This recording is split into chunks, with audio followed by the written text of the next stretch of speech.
Hello, Dr. Tawana Worlds, by birth also known as a disruptor. Did you know that millions who grew up in poverty also die in poverty? Have you ever heard the saying, what good can come out of the hood? Well, I'm here to disrupt for just a minute. Yes, I was that little girl that grew up in the hood, grew up in the ghetto, single mother, absent father, eating out of the trash can just to survive. But I was also that girl that determined way back then that I was not going to become a product of my past. And now I help others do the same thing. I'm not a victim, I'm a victor. I help men and women from similar backgrounds find value in their own vault and create wealth from within.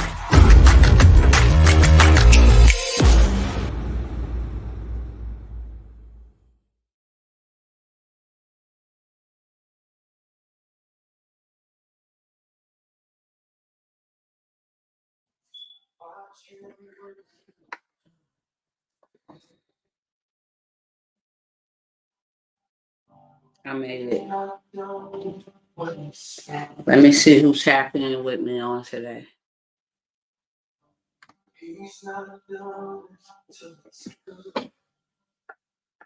I see my brothers representing. Appreciate y'all.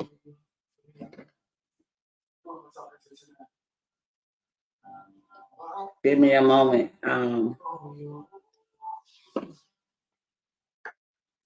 Nothing about what I'm going to do here on today is easy at all. So I want to just take a moment to just allow the Holy Spirit to lead me. It's going to be a lot of tears shed.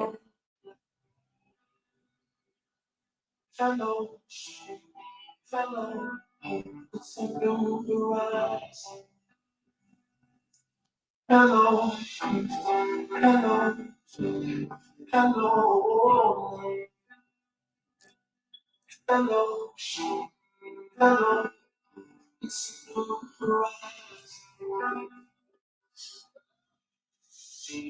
Yeah, you're right.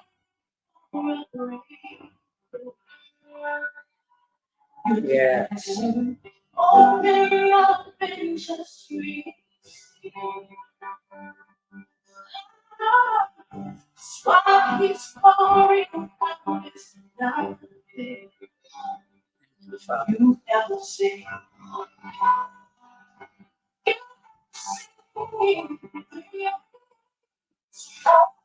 Yes.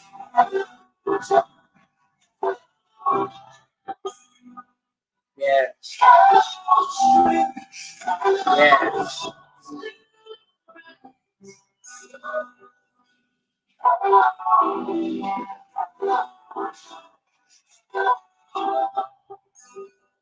I'm nervous, y'all.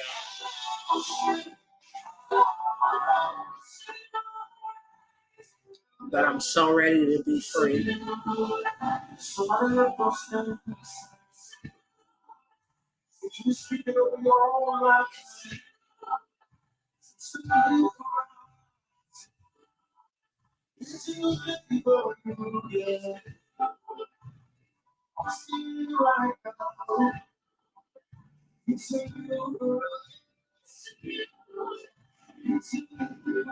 ready to be free.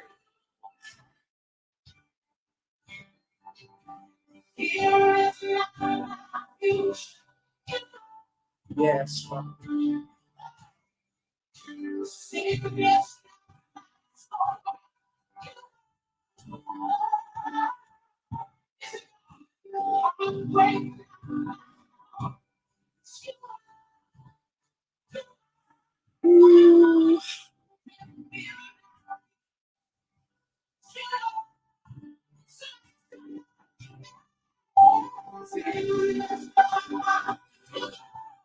Father, may you get the glory.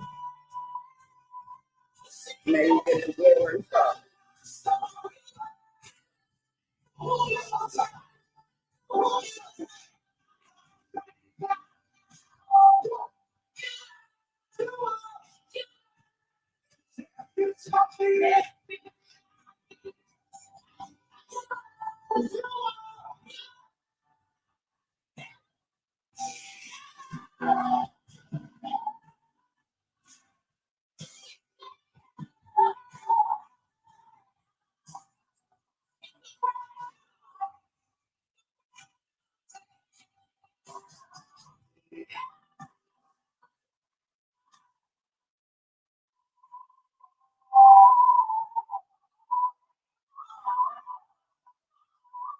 I just want to be free.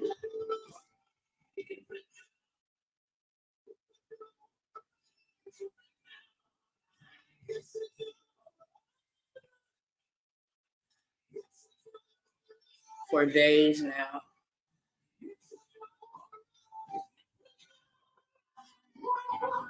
I've been feeling led to come on here. And if you guys don't mind sharing this with somebody,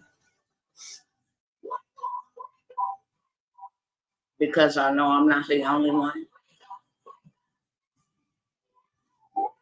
I know I'm not the only one. This is the reason why people are stuck in life. It's the reason why people are stuck in business. It's the reason why people are stuck in relationships. It's the reason why people are stuck in their mind. And this is not easy one bit. It's not. But may he get the glory out of my life. I just want to be free. That's it. I just want to be free. I'm tired of secrets. I'm tired of hurting. I'm tired of coming up for people.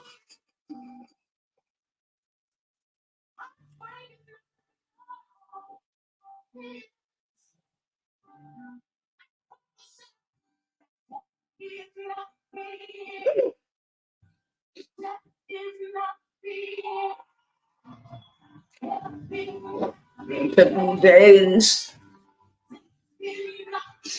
to be able to do this because I ain't know how to be weak ever in my life.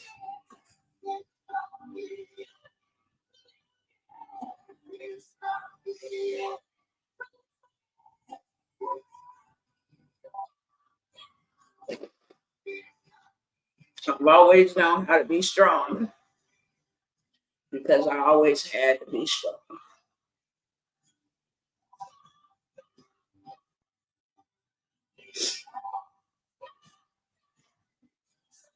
But I want to be free. I just want to be free. What I'm going to share here is my truth. Y'all see Dr. T.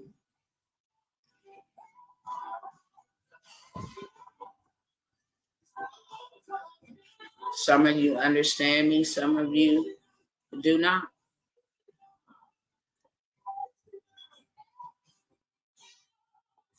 And I really don't care about people's opinions about me. I really don't care about how people feel, whether they like me or not. I don't care about any of that. But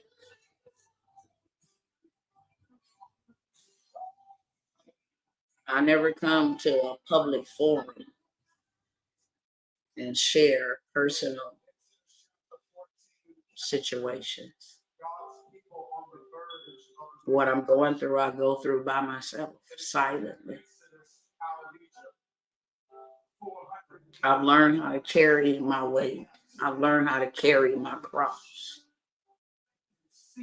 So this is not easy for me to. Let me get started over here 1 second.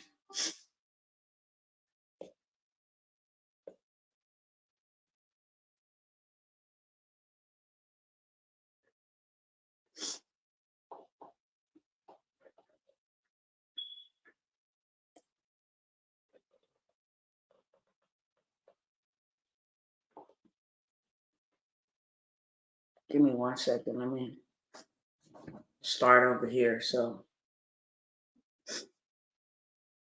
and greet everybody up here. What's going on Instagram? What's going on TikTok? Give y'all the proper greeting over here. What's going on YouTube? What's going on Facebook? As I was saying that I have always been a very strong individual. I don't remember a moment where I could be weak. My whole entire life has been a fight. And because I'm in tune with the Most High God and I tap in and I pray, I'm always examining myself. I'm always examining myself. That's why I don't be meddling in other men's affairs and other men's business and other men's traumas, because I take that time to evaluate myself, just asking questions, learning in life, being led and guided, and want to know the truth, because everything around me, my circumstances, this world, everything has been nothing but a lie. So I'm one of the ones that's always asking and always seeking questions, like why do I do certain things? Why do I let people use me? Why do I let people, why do I attract people that use me?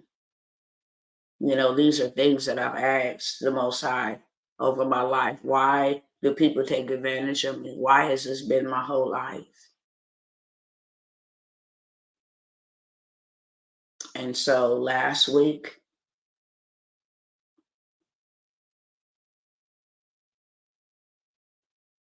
I got an answer. It's like you have untreated trauma. Why did I have a problem telling people no?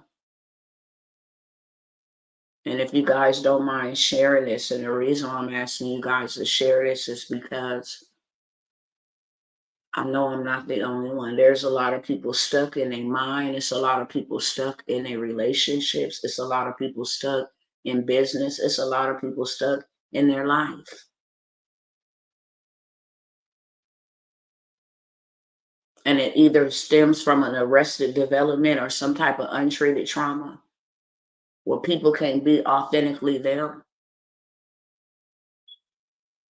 So I sat down today to be very transparent and to tell all, not so that I can bash anybody, not so that I could hurt anybody. I've been harboring this junk for a very long time so that I won't hurt anybody. But while I'm protecting everybody else, I have been hurting all my life. And I just prayed and asked the Most High, I just want to be free. And I want to live out the rest of my life in freedom. Because I don't know nothing else. I've just been plowing through life since I could remember. And I'm tired of hiding secrets. The ones they tell you don't tell. You don't, what goes on in this house, stay in this house. And this junk messed my life up, y'all. A lot of the things that I have gone through and endured, why allow people to use me? Why allow people to take advantage of me? Why I feel like I gotta buy people love? Why did I feel like I gotta do this? And why I feel like I gotta do that? These are the things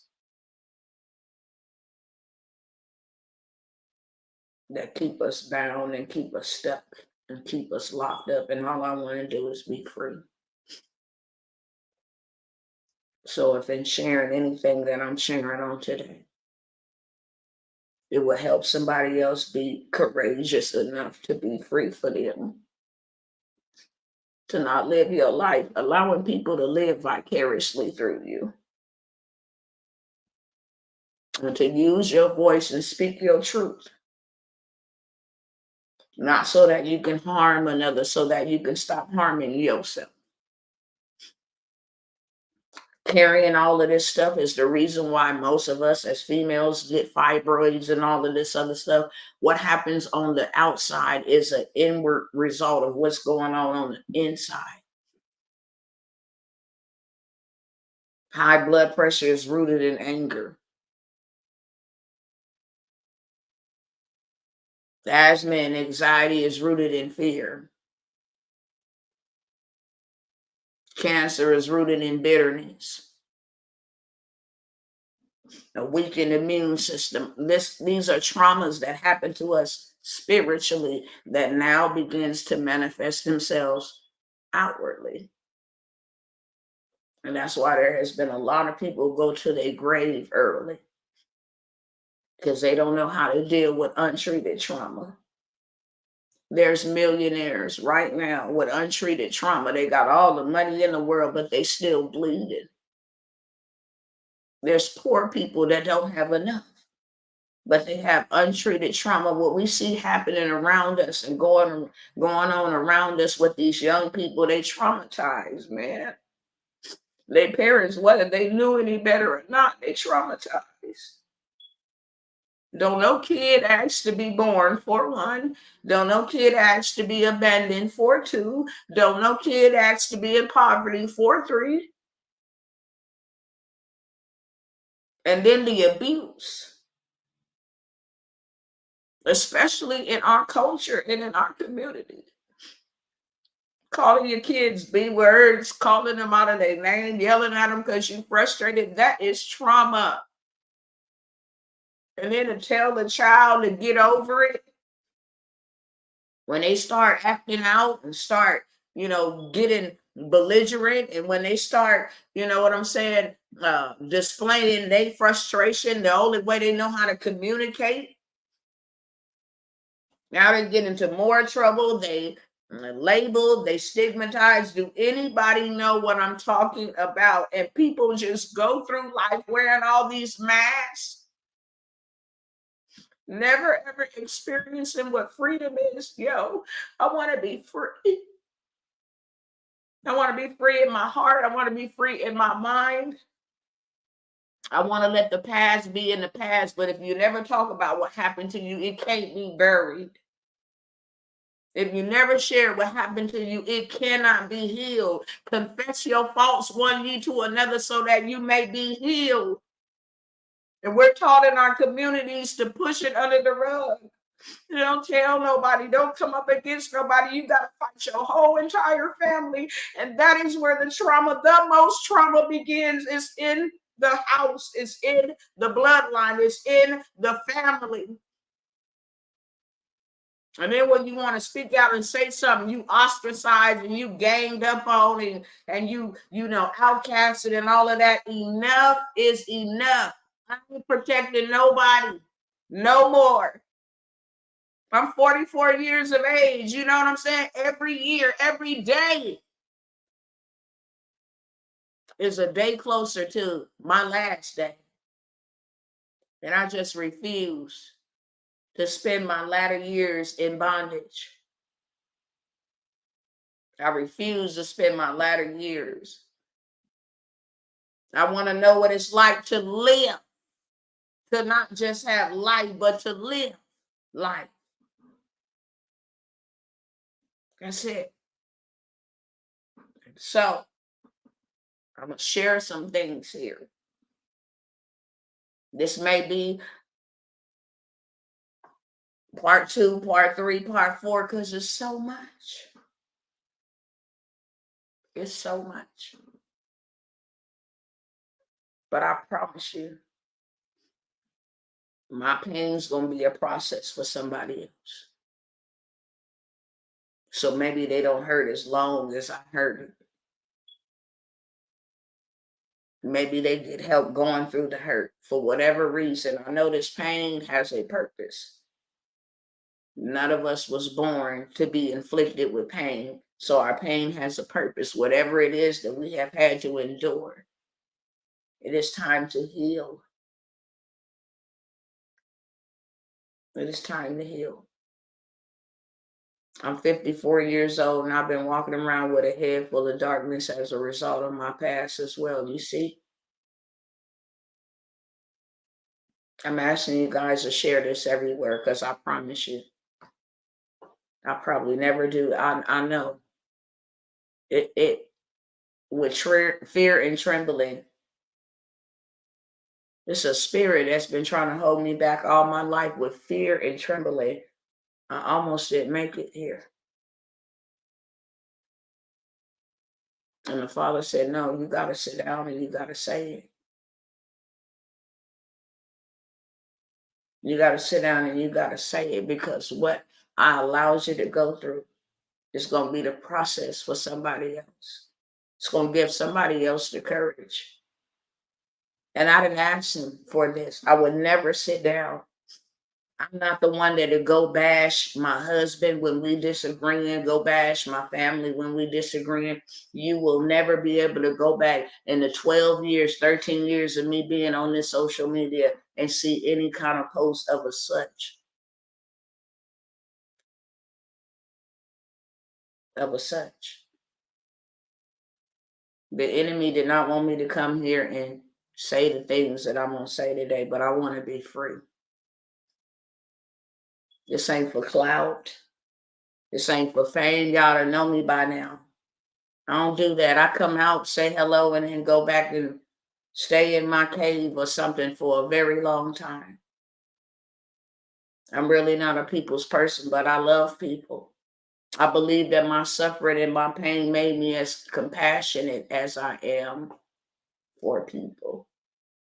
I know what it's like to be hurt. I know what it's like to be abandoned. I know what it's like to be abused. I know what it's like. So I'm grateful for my pain, because it has taught me the greatest amount of compassion. What tried to break me actually gave me a beautiful heart, and I can't take no credit for that, because my heart used to be very dark and evil. But I'm grateful for the heart that I have for his people, and that I can still love the very people who have caused me the greatest amount of pain. So I'm going to start by saying this. I was born in 79.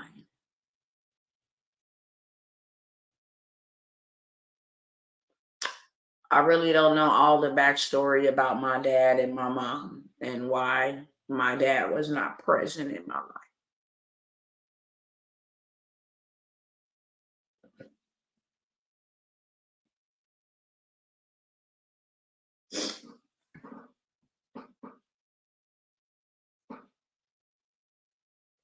But I remember I was a very smart child.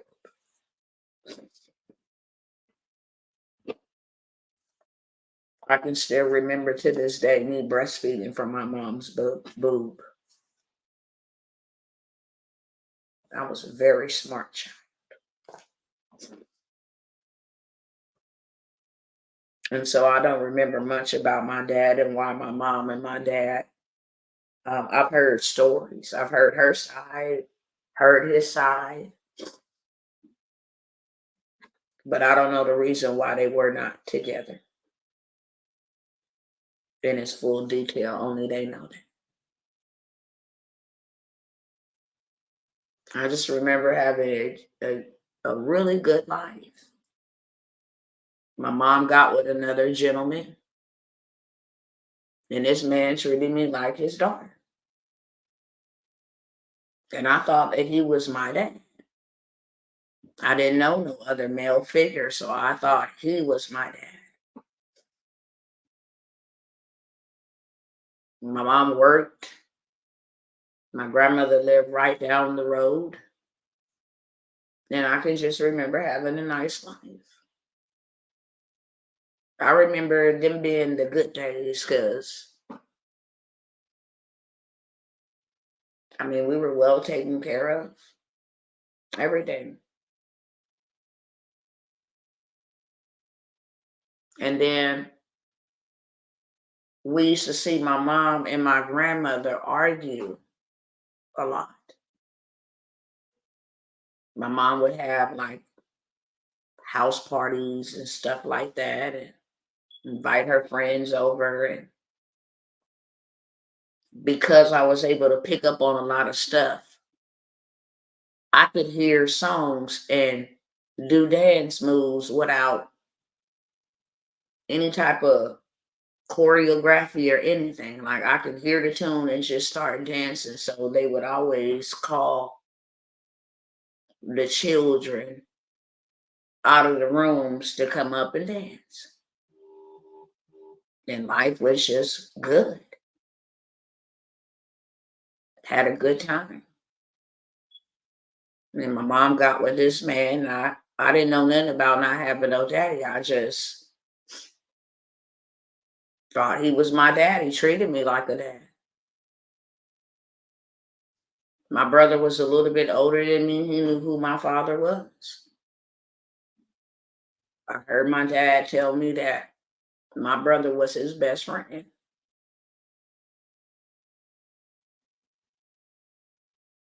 So I'm thinking this other man is my dad. And then my grandmother and my mom's arguing about, I guess maybe the party. And I'm so young, I don't know. But they arguing with each other. And then my mom's like, look, I'm tired of her mom trying to be a dictator. And so she was like, I'm about to move back to Fresno. I was originally born in Fresno and then moved back to my mom's hometown, which is Los Angeles, California, with my mom. I've heard stories about the reason why my mama did that and how my dad was violent and abusive. But again, I don't remember any of that. He wasn't in my life. So my mom decides I'm gonna go back to Fresno. I guess so she can get away from my grandma trying to control her. And I just remember life, everything about life changed for me. Everything about life changed. It went from what I would consider a good life to an absolute, I don't know where we're going to live in life. And backing up a little bit, when I was born, my grandmother took me outside in the rain and baptized me in the rain and dedicated me back to God.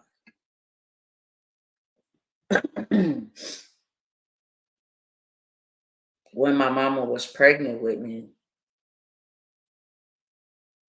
she had complications where she was not supposed to carry me. So from the womb, it was, you ought to abort her. You ain't gonna make it. I'm pretty sure wavering in between the two. Like, am I gonna keep her and risk my life or not?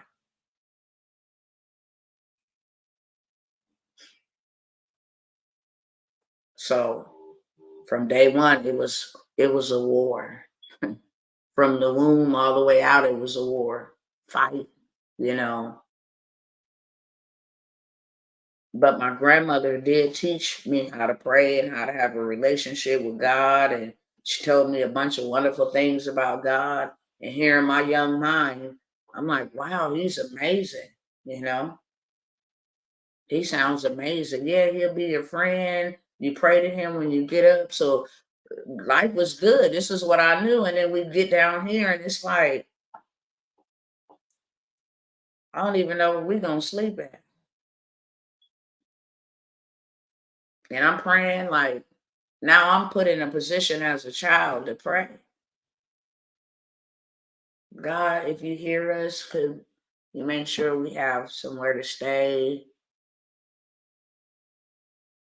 Could you watch over us? Could you protect us? My mom's like free from the control of my grandma, so she partying and living it up.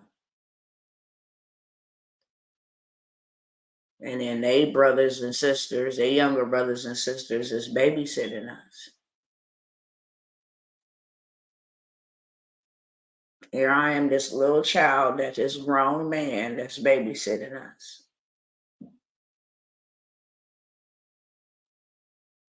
Is pleasuring himself while my mom and them out partying. Touching on me, feeling on me inappropriately, putting his tongue in my mouth.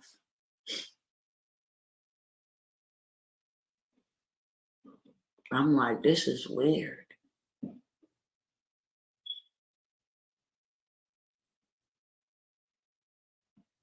And then when I got tired of feeling like that, I said, I'm gonna tell. And it's like, if you tell, I will kill you. This man is famous in a sense. He's a Michael Jackson impersonator, doing shows at the fair and at the casinos. And this man tell me, I'm gonna kill you.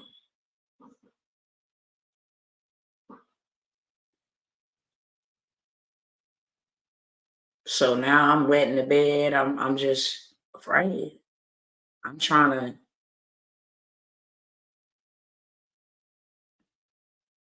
in a way tell a story without telling the story.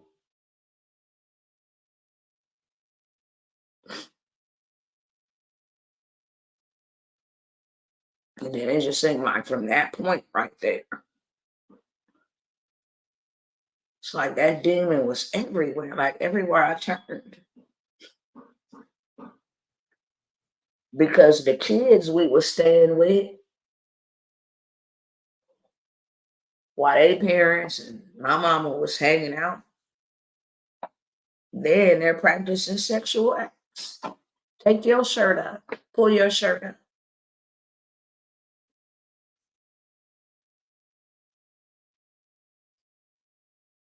And you lay down with him, and you lay down with her, and you kiss her, and you kiss him.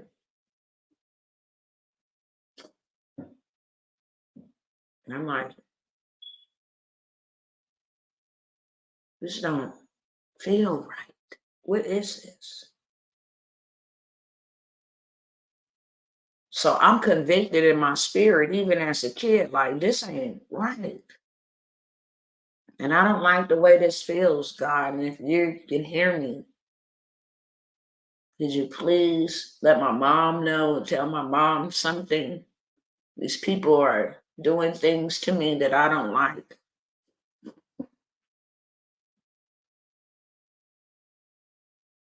I mean, it was like a real full blown demon. I'm getting off the school bus, they chasing me around the apartment complex. I got a scar on my face right now to this day. Right here. From this little boy. I mean, every single day. I get off the school bus, he like, I'm gonna run by and grab her chichi. I'm gonna run by and grab her butt. And I'm running from him in full blown fear. Because I don't want to be touched no more. And slipped and busted my jaw wide open on one of them old water faucets that when the knob got stripped, you would take the wire pliers and turn it so it would get real sharp and sharp. The more you turn it on, turn it off, it's sharp. I bust my jaw. And the thing is stuck in my mouth. I'm laying on the thing like this, hollering. My mama come out. What's wrong with you? What's wrong with you? She freaking out. I'm freaking out. Blood's everywhere. I freaked out so bad that I fainted. They take me to the hospital, stitch up my jaw. Now that we away from the apartment where we stay at, I feel like I can tell my mom What happened? She like, what happened? I can tell my mom these kids is touching on me and I'm running from them. And so I tell her, and she goes back and confront one of the boys' mamas.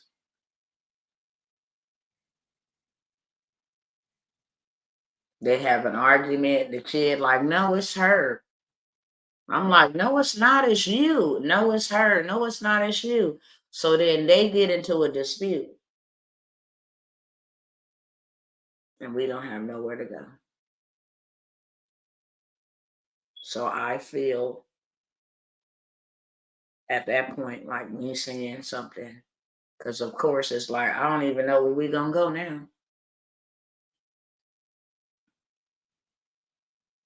Brother mad. He got friends over there.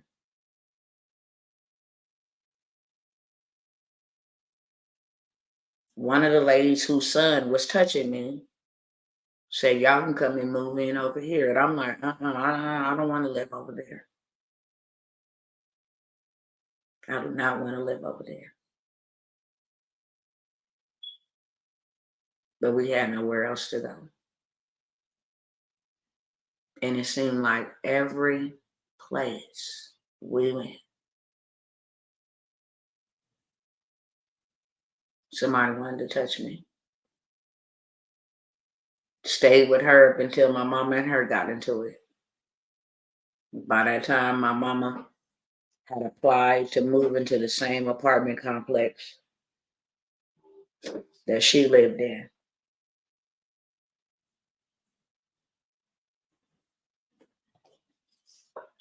She got her a new man.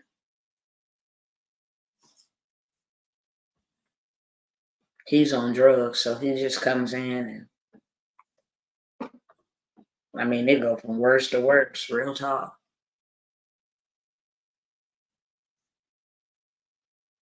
He's on drugs and he's epileptic. He has seizures.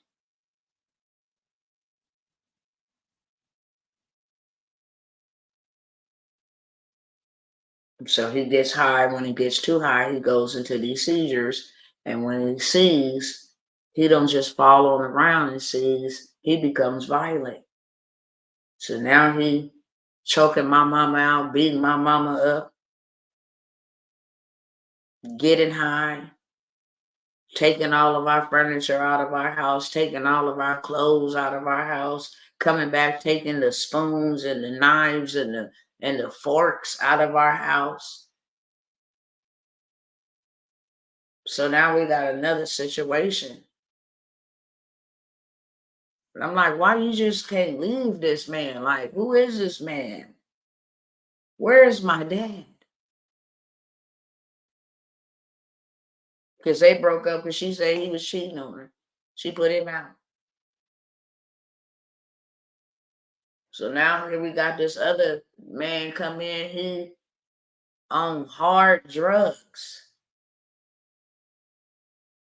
When it ain't on drugs, then he want to fight my little brother. I'm watching that. Boy, you ain't watching no cartoons. Watching this man beat my mama up, then because God gave me boobs at a young age, I come in the house, girl, you busting out. All of this stuff.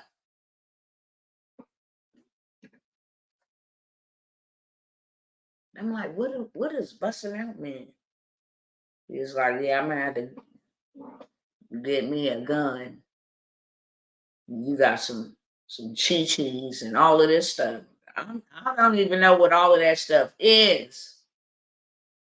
But now I'm dealing with that. I don't feel comfortable around you because of what I done already dealt with. You putting your hands on my mama. You selling all of our possessions. I mean, it was just so much. Now, if we got new clothes, you done sold them for some crack, which means we got to wear old bummy clothes.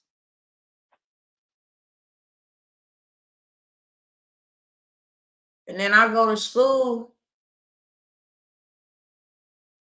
And they laughing and talking about why my hair is nappy, why I got holes in my shoes.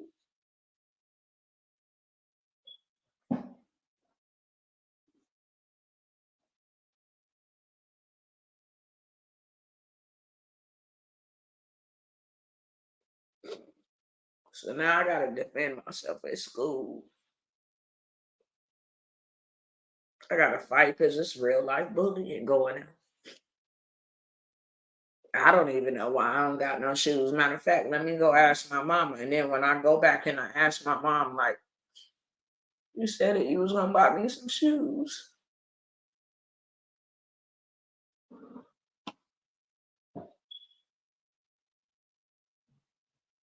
And I'm getting bullied at school. And you didn't buy me no shoes. And these kids is picking on me.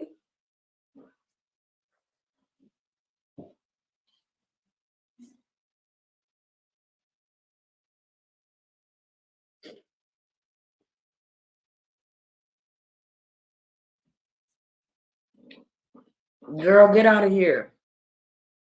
Don't be asking me no questions. I'm gonna get you some shoes. We go down to the welfare building. They give us some free shoes. We think we got some free J's only to get to school. And they like, yeah, them Payless shoes. Them shoes ugly than a mug.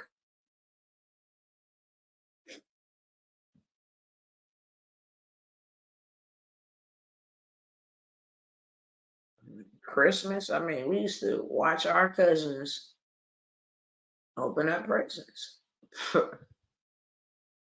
They were like, what y'all get? Nothing? Never. Never had a birthday party.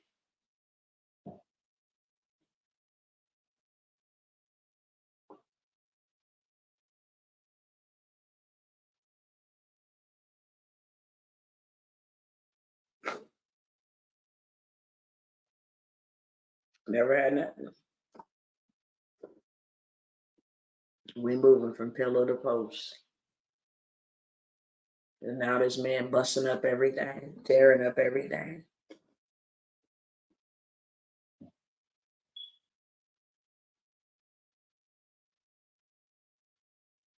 We go over there moving with his mama. He beat up his mama, beating up my mama.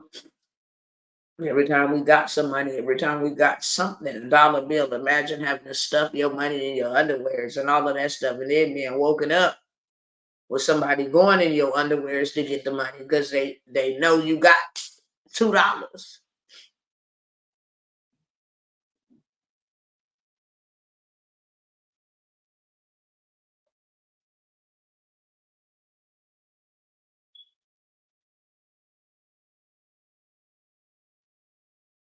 Meanwhile,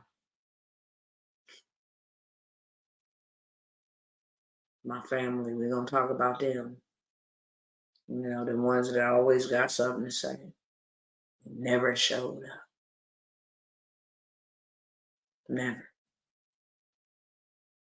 Y'all watched us suffer. Never showed up. Never even extended a hand.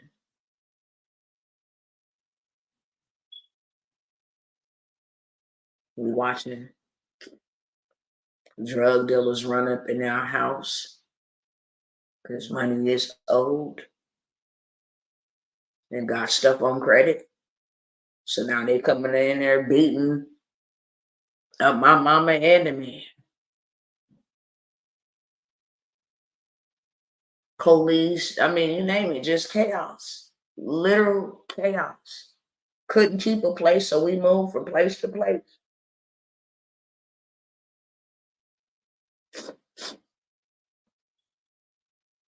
Moved with one of his friends had 7 boys. On the very first day that we went to their house, they all in the room chilling, kicking it. All the kids is in the room, quiet in the room, locked in the room, while the adults do their thing. First thing they want to do is play house. Let's turn the lights off and play house. I'm turning the lights on. Come on. Slamming me down on the bed. I mean, just like,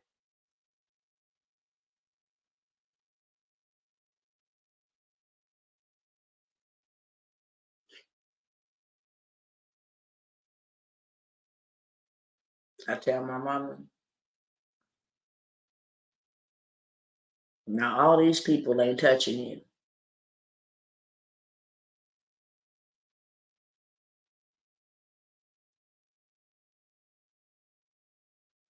I'm like, okay.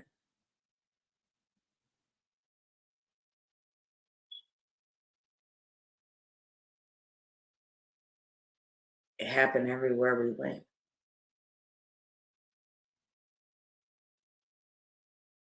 Little kids, older men, relatives.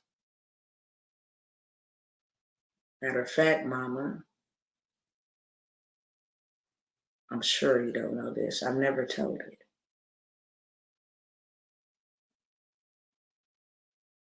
While you was in your room, I was forced down by my cousins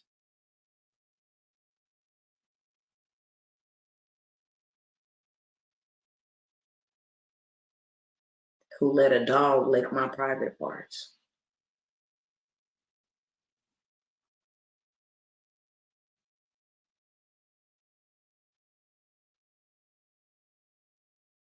I never told anybody that.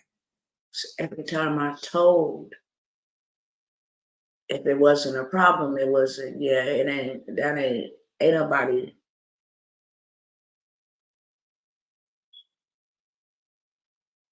And this happened all of my teenage years.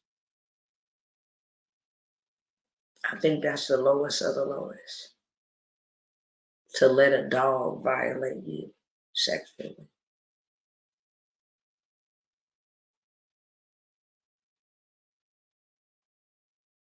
Go to school and deal with the fighting and bullying, and then if I fight back and get suspended, I'm getting beat, not whooped, beat.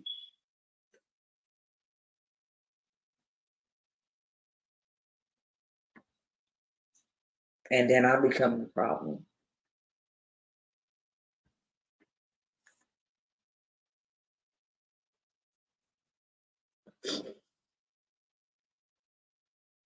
When I start protecting myself,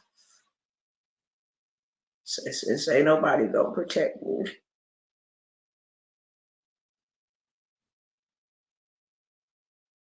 I'm gonna protect myself. I'm not gonna say nothing to nobody. I don't even believe I was 7 or 8 before I adopted the mindset of a murderer. So I'm like, if somebody else touch me, I'm gonna kill them.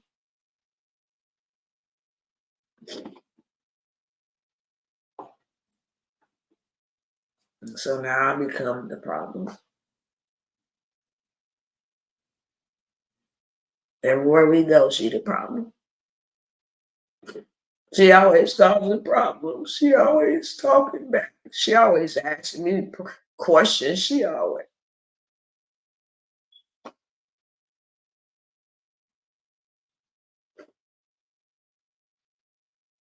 So when I talk to my grandma, she cuss me out.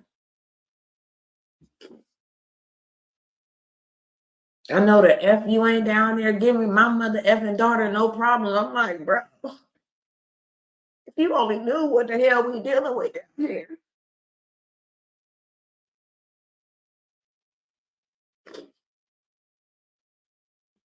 So I said, I need to memorize numbers because I need to sneak to a payphone and I need to know my grandma number so I can call my grandma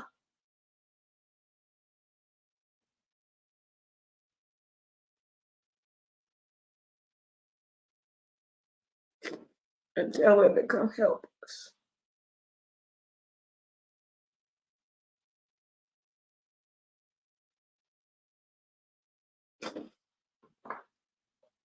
So I memorized her number. I said, I'm gonna wait till we go outside and play it. I'm gonna run to the payphone. And I ran there and I called my grandma. And I said, Mom's been taking all of the money. Sometimes we don't even got food. And this man is doing A, B, C, D, and E. And can you come get us and help us? She called my mom on the phone and went off on her. By the time I rode that bike back to my house and came in that door, my mama beat me till I bled.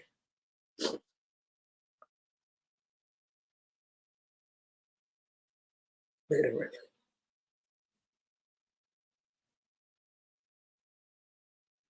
And then told my grandma was lying and I was giving her problems.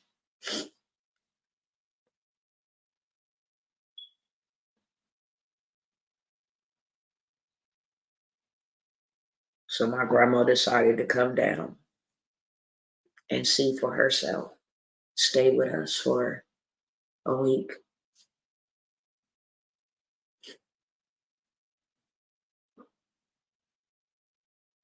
And when she came, of course, my mother was very upset.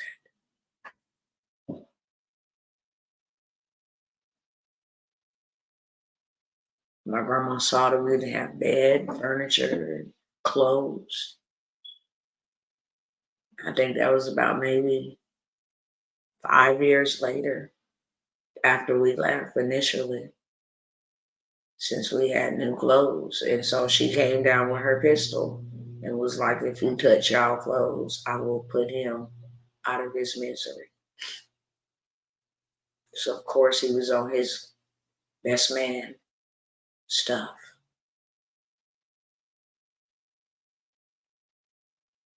But a demon gonna always be a demon, and on day maybe 3 or 4 of her being there, he tried to cut up, but he didn't cut up in that way. He tried to play like, because he would play like he was having seizures so that he could beat my mama up. I ain't never seen somebody have a seizure and punch people. Choke my mama out, beat my mama up. So my grandma, when he did that, my grandma was like, he got to get out.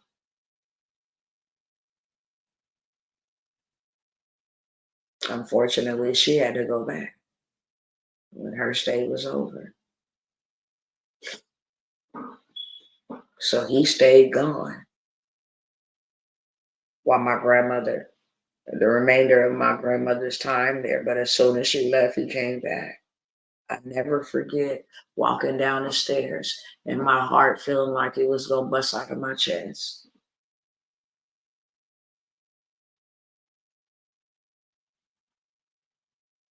I turned around, ran back upstairs. Told my mama, he here. So he comes up the stairs and he knocks on the door. My mama sent her friend to the door. She not here. I know she here. Tawana here. I seen Tawana. Tell her to come out and talk to me. So she went outside and talked to him. I knew he was going to do something. I just knew it from a very small child. I was very wise and discernful. I just discerned that this man was going to murder my mama. So I'm standing in the doorway. He like, you can go in the house and shut the door. I want to speak to your mom. But something in me was like, he gonna murder your mama. And sure enough, he grabbed my mama by her neck. I shut the door and peeked out the window. He grabbed my mama by her neck and was trying to throw her off of the balcony.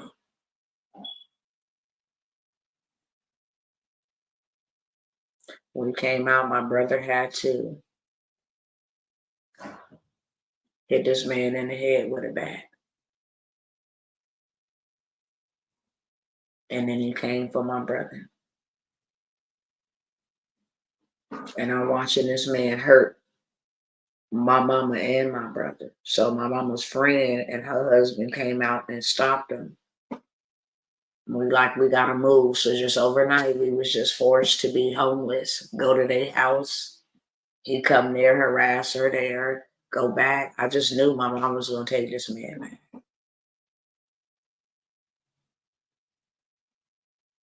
We did that for a couple of weeks, and then like I knew, he came back.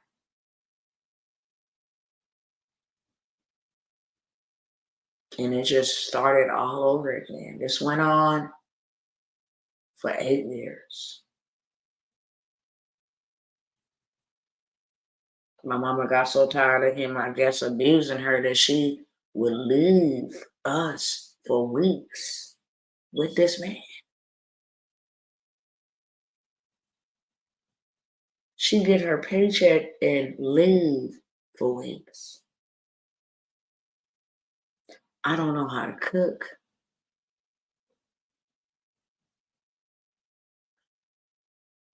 I'm 12 years old, still wet in the bed from a spirit of fear. I don't even want to be in a house with this man. This man get high and have a seizure, then he attacks you. What he gonna do for us?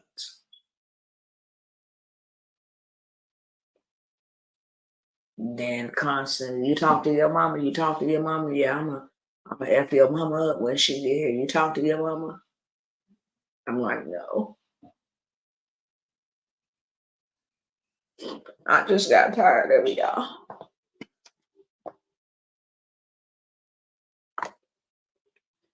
By the age of 12, I just got tired.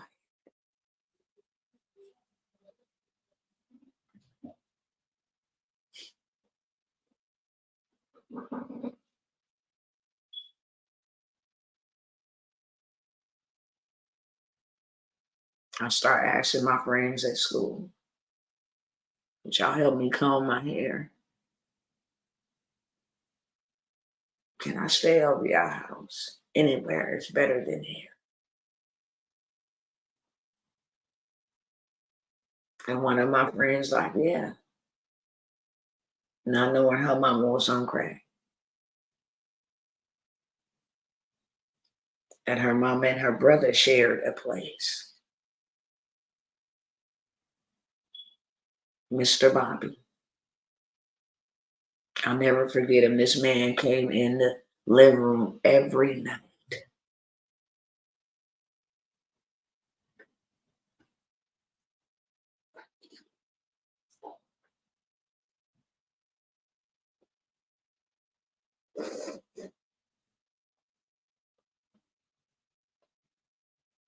And threatened me with an ice pick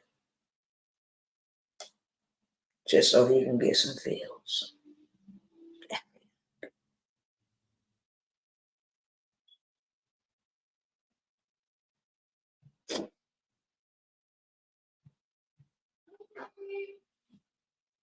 And then our uncle that come and visit, you get him some free feels.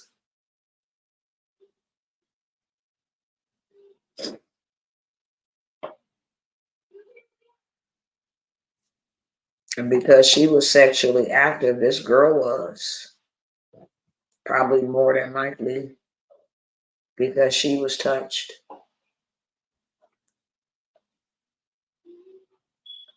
She's now sexually active instead of me being sexually assaulted and shutting down and trying to cover myself. Hers was the opposite. She was very promiscuous at a young age, and her mama used to say, if y'all leave this house together, you better come back here together. Whoever don't come back here together, I'm gonna beat the you know what out of y'all. So if she wanted to go hang out with boys, I had to go with her and wait on her to hang out with her boyfriends.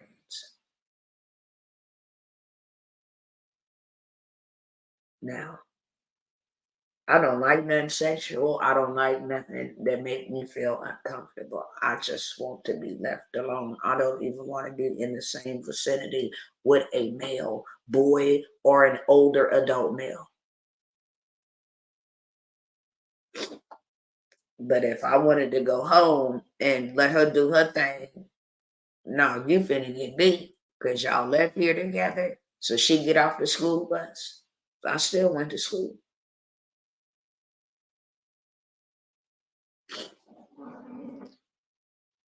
She hooked us up with some older men.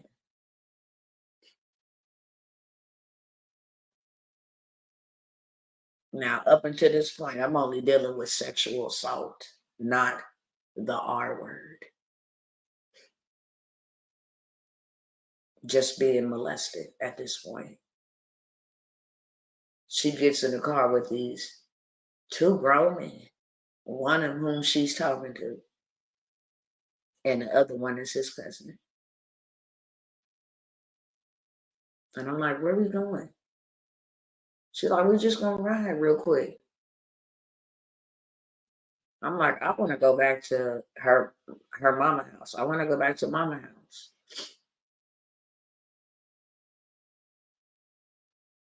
She's like, if you don't ride, you leaving my house today.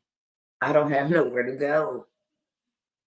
But I don't feel comfortable in this environment. So I'm sitting there and they whispering in each other's ears, having drinks. She's only 12 years of age. You want to drink? I'm like, no, I don't drink. You're going to have to loosen up. You're going to have to get up out my house. You acting all square and all of this stuff. So I'm like, look, I ain't got nowhere to go. I don't want no drink, but I will ride with y'all. And I will be quiet. Now you got this 37-year-old man scooting himself closer to me, first asking me in questions. So how old are you? I'm 12. Oh, okay. You show this thick. Oh, okay. I can't even look at him. My spirit has always warned me of danger, always. And I knew I was in danger that night.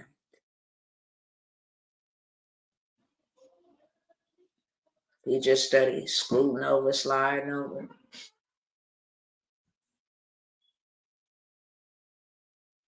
Put his hand on my knee. I'm like, scoot my knee over.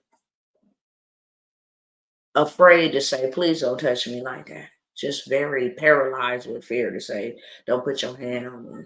Just trying to move, move back.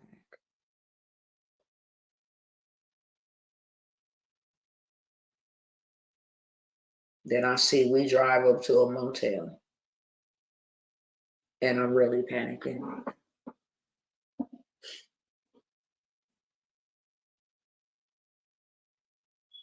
So I'm asking her, what are we doing here? I'm just going to run in here with him real quick. All right, I'm going to sit in the hotel. I'm going to sit in the car. No, you can't sit in the car. You got to come in. And from there, this 37-year-old man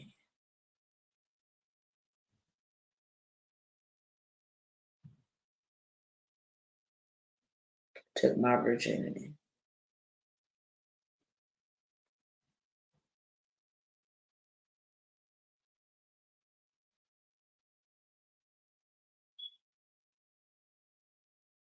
And whatever spirit he had on him was damn sure on me.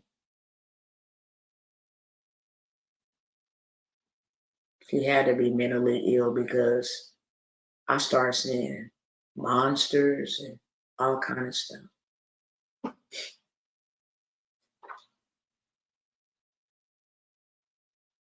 So I'm like, I gotta get away from her house. I don't know where I'm gonna go. I go back to my mama house.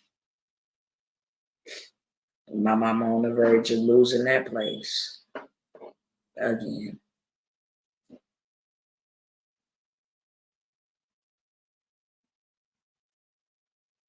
So we go to a relative house. I'll just say that, being kind.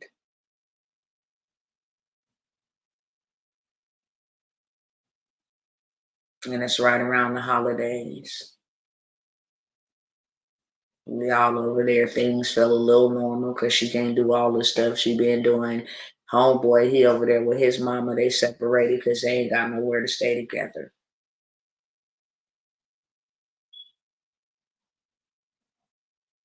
So we over there with family.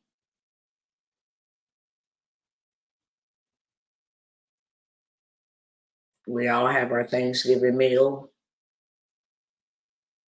My mom's like, I'll be back. And I already got like child anxiety just because of all the trauma. So I'm like, where you going? Why is you asking me where I'm going? I'll be back. Don't be doing me like that. I'll be back. When? Because when you say you be back, I don't see you for weeks. Even though these your people, I don't know them like that. When you coming back? I'll be back in a couple of hours. You promise me? I promise you I'll be back in a couple of hours. I did not see my mama for weeks, bro.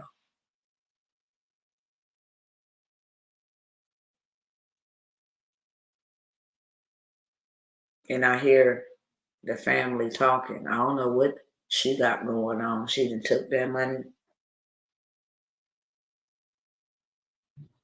went off and got high and left her kids over here, and I don't know where they finna go. I'm finna call the CPS.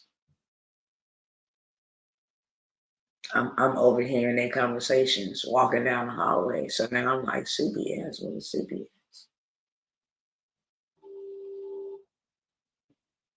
You think you can get your mama on the phone? You think you can call your mama?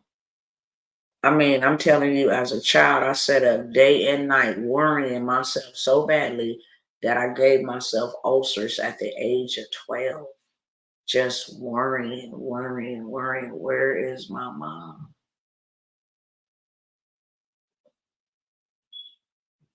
So then they reach out to my dad's peoples. I don't know where she at.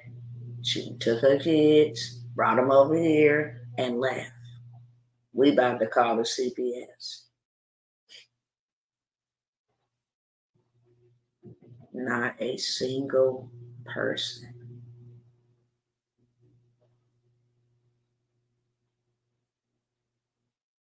Which I should have known that anyway, because when we were children and my mama took us over there to the family house,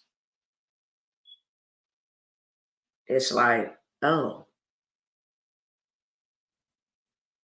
hey, how you doing? When the last time y'all bathed? No, don't sit on that couch like that. When the last time your mama bathed you? It was one of them type of situations.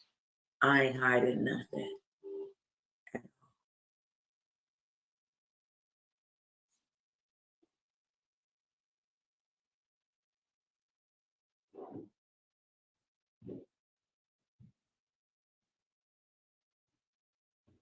Will walk past me like, yeah, I don't know you. No can to you. But my auntie, one of my aunties, she was like, I'll let her come over here to my house. I don't even know where my brother went. I think he went to go stay with some people from school that was just trying to help him stay in school.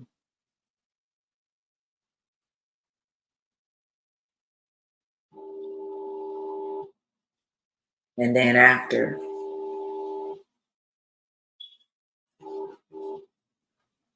I go stay with my auntie, it's like, you gonna be over here, your mama gonna have to get that checkup.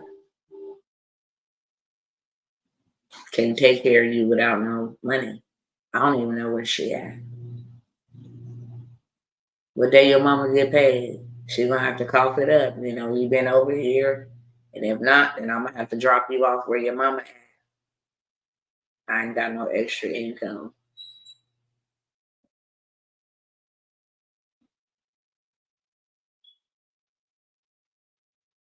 and I just got tired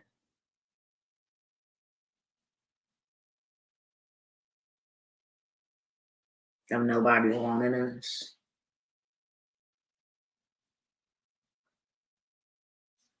I just ran away and started sleeping in the hospitals, playing like I was sick, so that I can sleep in the hospitals. I started carjacking people. Didn't even know how to drive, just because I needed money to eat.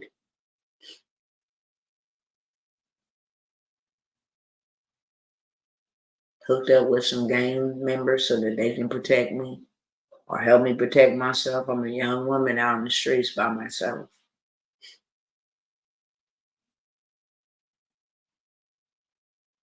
Every day was a different house and a different doorstep and a different porch that I slept on.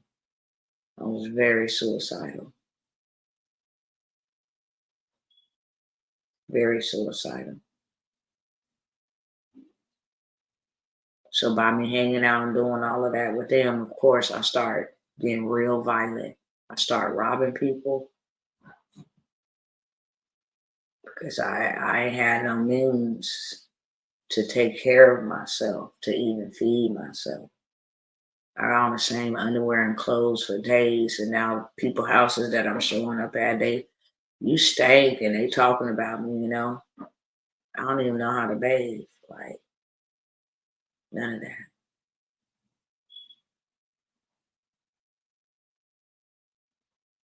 So I started getting in trouble. Then I got arrested for getting in trouble for robbing the ice cream man, beating up this woman for no reason, none. Just wanted to beat somebody up.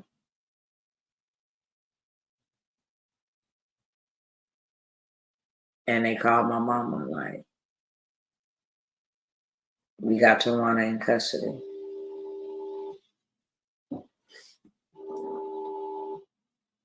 And we want to release her to her parent.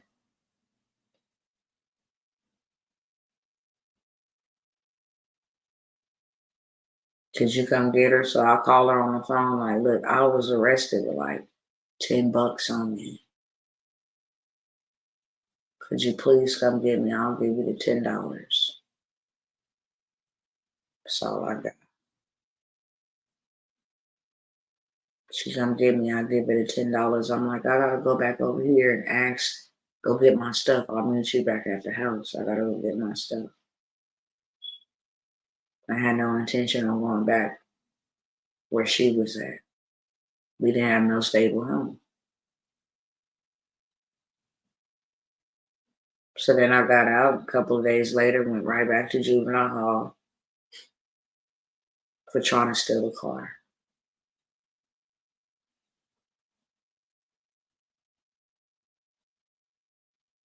By this time, they asked my mom, like, what's going on with, she in school? And I always went to school. She like, I don't know what's going on. But she's just a problem for me. So y'all can take her and put her in a group home.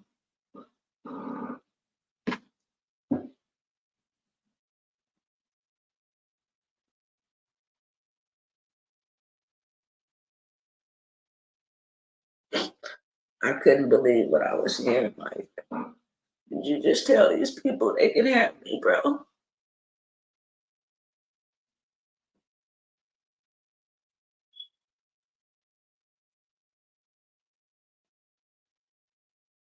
They gave her an option. You want to take her home or you want to put her in a group home?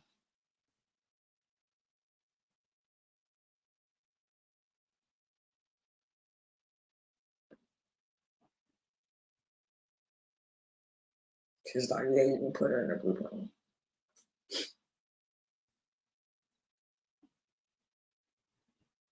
I just think that broke me. It hurt me in so many ways.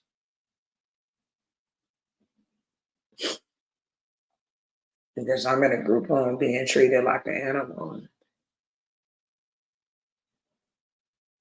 You getting yourself together, and my brother getting in trouble, but you didn't give up on him. Me and my brother got locked up the same day.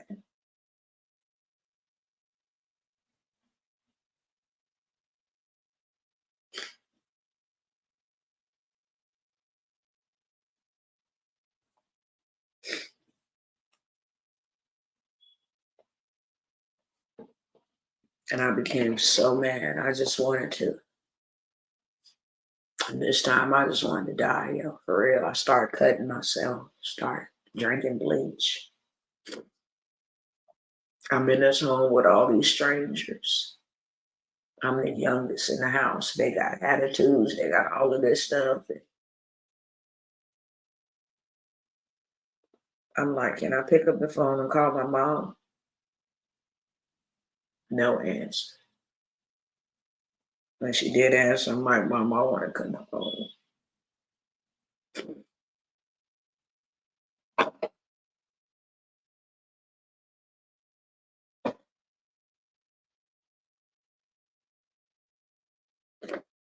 She like, you know, you got to do that program. And I'm like, well, why my brother get to be at the house and I don't? You know, you got to do that program. Okay, I'm doing the program. But I want to come home. I'm having to fight girls 16, 17 years of age.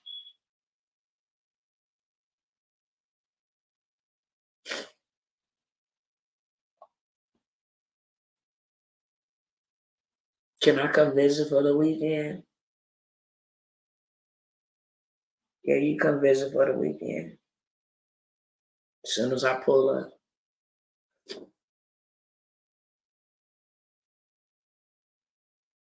I don't even think I'm there for an hour. She tells me to go to her neighbor house and get her a cigarette. I'm like, Mom, I don't know them. I don't just want to go knock on their door. Go do what I said. So I act like I went outside to ask them, and then I came back and I said, they said they don't have one.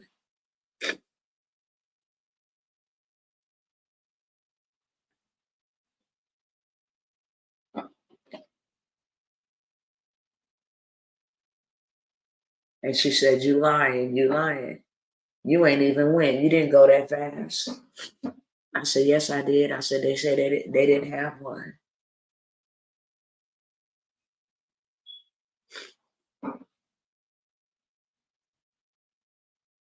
And so I said,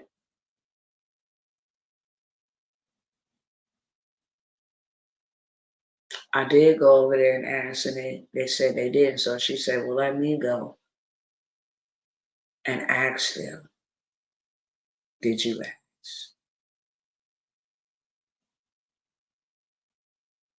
And when she came back, I never forget, she just yanked me down by my hair and just started pounding me, pounding me, pounding me. I was so devastated. I was like, I came over here to spend time with you. And because I didn't feel comfortable going to somebody's house that I don't know to get you a cigarette, you beat me up like this. So I called the group home and told them to come pick me up. You ain't never coming back here. You ain't never coming back here. Don't ever ask to come back to my house. So like when the other kids went on holiday, vacation with their family, I was the only one left at the group home. The only one.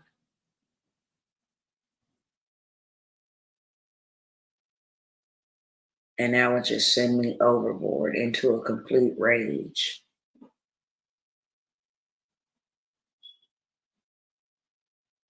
Because I'm like, what is so wrong with my life?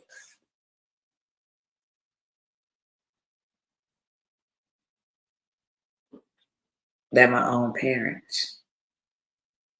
I mean, I'm just a child trying to figure this out straight up.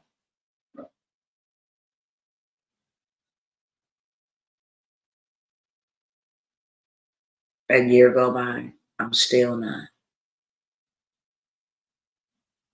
out of this group home. And like she not participating in the program. She gotta come to therapy. She gotta come to this. She gotta come to that. I get my hopes up high. I'm like, I'm gonna do my part for 3 months, do everything on my end. Could you please do everything on your end? In 6 months, they're gonna reevaluate and see if you are able to reunite us. Right before the fourth or fifth month, she missed a meeting, so I'm there 6 more months, 7 more months, and I'm there a whole entire year. I'm like, this went on from 12 to 15. I got tired of being in places where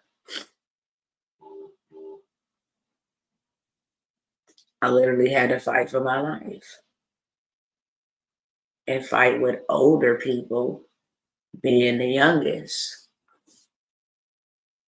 So they put me in group homes, put me in foster homes, put me way out in a rural area, way out. It was an hour drive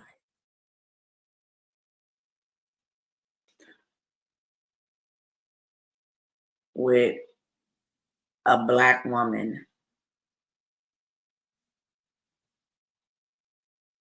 Now, I didn't grow up being made to say good morning and good night and just go to sleep. So when I wake up in her house, she's like, good morning. I'm like, good morning. You tell me good morning in my house when you wake up in my house. Oh, okay. I'm sorry. Not a problem. I don't want that rubbing off on these other kids because we had a system going on. Oh, okay. I didn't know. Go to sleep.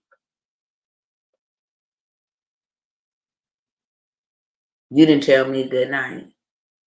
So the next morning,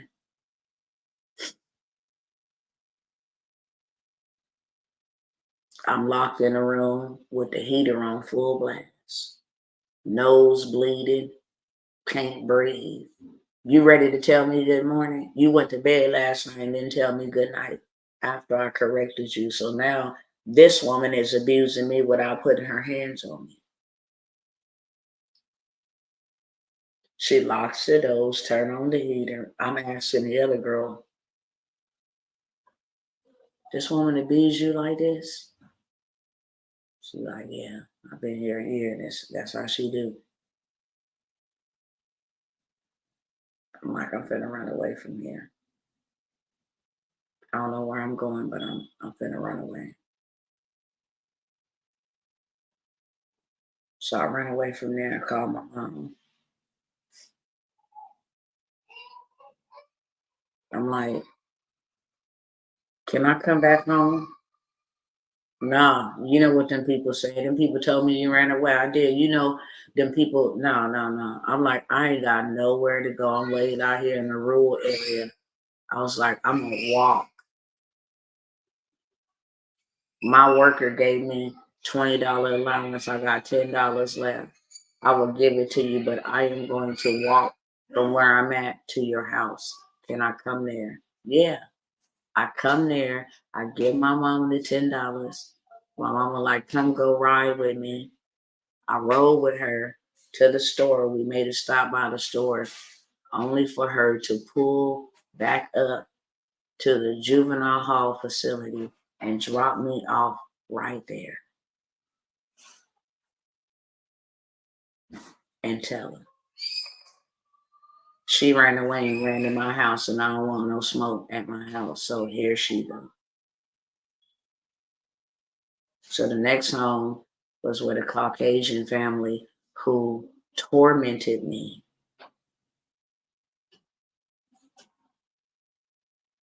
I don't know what no artichoke is. I don't know what no that type of food is. That's not the type of food I grew up on. You gonna eat artichoke and mayonnaise. I'm like, I don't eat that.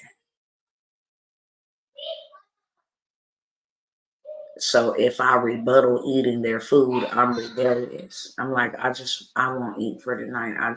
I don't eat that. We're not making anything else. That's fine. I just don't eat that. I've never eaten that before. Shut the door, Pop. Sorry, Mom.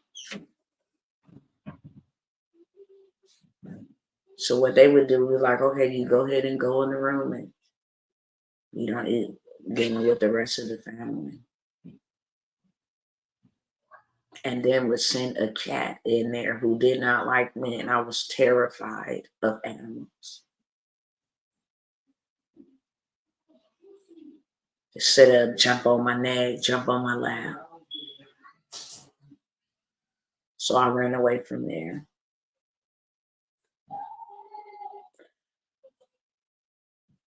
I ended up running into a girl that I was locked up with. She was homeless and I was homeless. And like I said, because of the rape and because of the molestation, that was not my thing. But her thing was, we'll get a man that wants to pay for sex into the hotel room, and then we'll jack them, take their change, and get us a hotel. This is the game plan. We did that 2 times up until they came back to kill us, shooting at us. Because she took their money.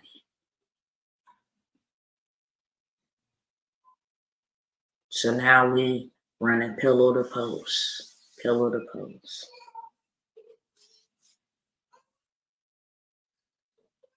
Nowhere to go. Reach back out to my mama. I done had guns pulled on me. I done been shot at. It's 13 years, 14, 15, 16 years of age. No, you can't come back here.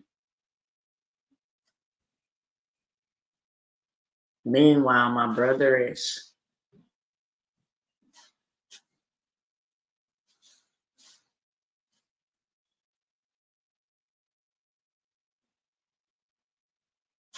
my brother had started him a family, got him a child.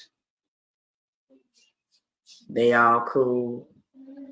Nobody ever came to see about me, bro. I'm back out on the street, so I'm getting in trouble.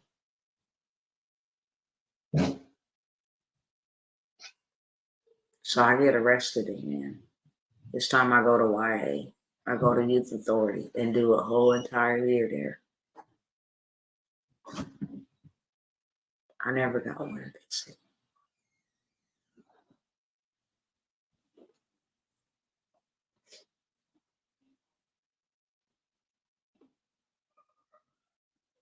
When I tell you I had to fight for my life in there, that's why I got stabbed at so much. I tried to call my mama collect. No pickup.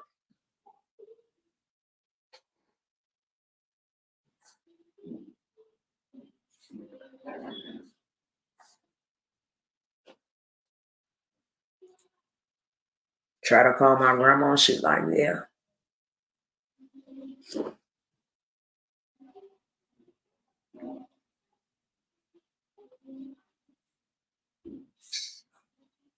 Your mama told me how you was wilding out. You need to sit down because somebody come get me now. We're not coming to get you. You've been doing too much. I'm like, Grandma, what you been hearing ain't even the truth. I'm not out here causing your daughter no problems like, yo, I love my mama. I've always wanted to be by my mama.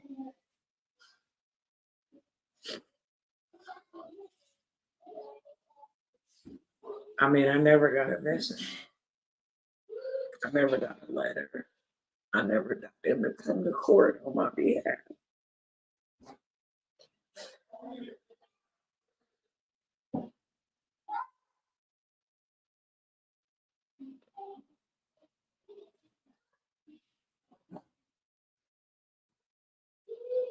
They never fought for me.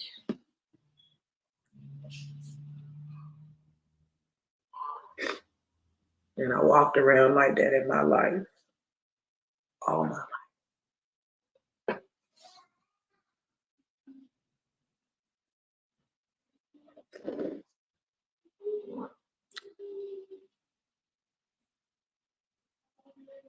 Feeling like, what is wrong with me?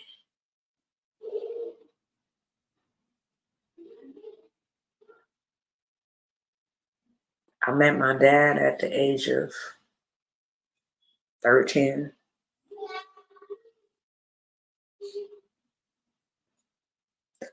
He gets out of prison and he home right in time for my brother's graduation.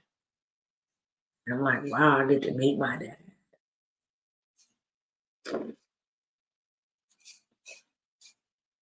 And I meet him. I'm like, hi, Dad. Hey, girl. He buying all his nieces and nephews and ice cream. And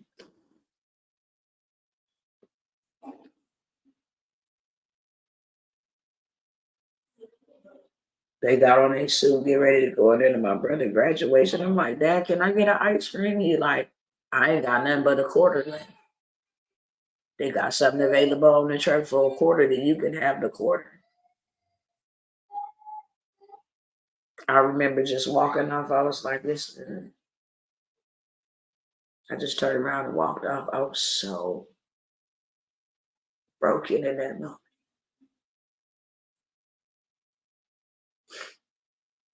So when I turned around and walked out, you being disrespectful, girl. I said you can have this quarter. What, you don't want it? You get back over here right now, and just kept on walking.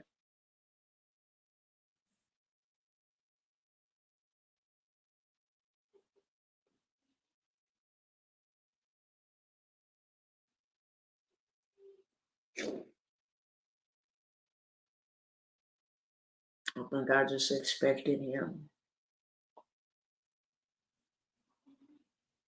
to miss this much of my life to be happy to see me.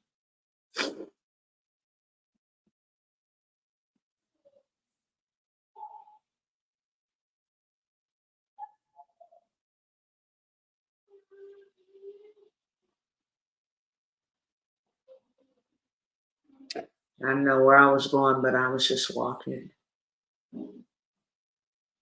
And this young woman who was paralyzed used to see me hanging around, walking while all the other kids and stuff was in school. And she was like, you got somewhere to stay? I'm like, no. Where's your mom then? I don't know. Well, you're welcome to stay here in exchange that you help me around the house. Cool. I do that. Now, before I met her, just me walking and trying to find somewhere to eat and find somewhere to lay my head for the night. I used to pray and ask God, like, could you give me kids so that I can know what it is like to feel love? Because I never knew what it's like to feel love. And I know I'm just a child asking for kids, but If you give me a kid, I promise you I will take care of them and I will love them and I will never ever do to them make them feel like I feel. If you give me children, I don't even know why I asked God that. It's just like if you give me children, I can feel a love that I've never felt. And then I met the lady, I will not disclose her name. And so she let me stay at her house in exchange for making sure I helped her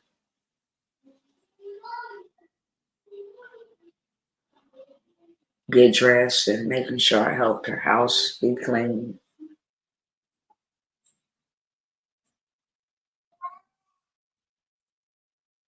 And then she used to let all the runaways come to her house. All of them. She used to let all of the runaways come to her house. She used to let all the young people hang out at her house.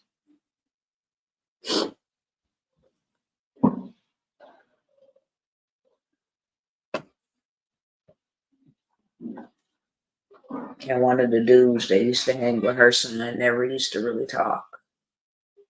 Just be playing a game all day, all night. He lived right next door. He wouldn't speak. I didn't speak. I was just there to have somewhere to stay.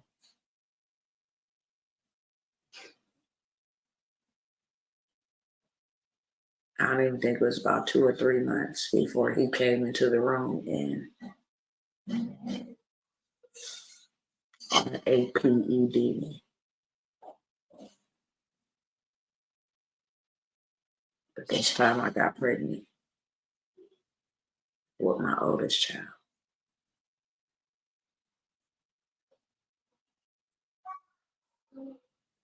Anytime I somebody terrified and afraid, I ain't got nobody to fight for me. I ain't got nobody to tell. I ain't got.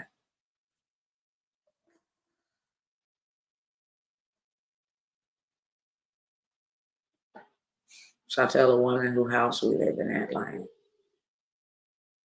last night, oh boy, then came up in here and did some violating stuff to me. And so the woman told his mama.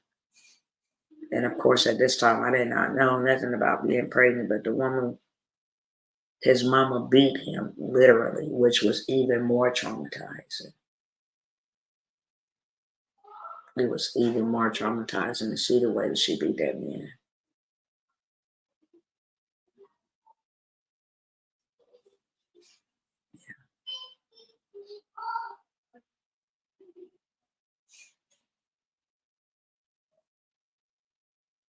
And because I didn't ever want to see something like that, I mean, she beat this boy till he was bleeding with broomsticks.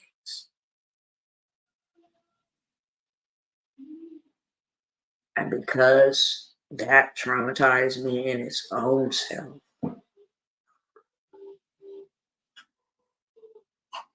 I'm like, maybe this has just, I don't know, this has just got to be my life. And I vow, like, I'm not gonna ever say nothing to nobody else. I mean, the first time I said something, my mama and them people got into a fight. Like, every time I say something, it's a problem. So I'm not gonna say nothing at all anymore. Only to find out that I was pregnant maybe a month later. I don't have a home. I don't have a job. I don't have no income. I don't have no family. And pregnant with a baby. And when his mama found out, she was like, you can go to Planned Parenthood and I'll take you and go with you. Or if you decide to keep it, I promise you I will help you with the child. and you can move in over here with me, and I will help you get on your feet. I will help you, take you down there and sign you up for some welfare. That's exactly what they did.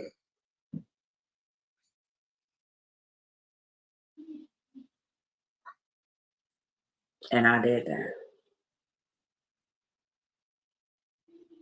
Right after I had that baby. And we fought the whole entire pregnancy because I didn't like him. I didn't like to be around him. I did not like to look at him. I did not. I absolutely hated that man.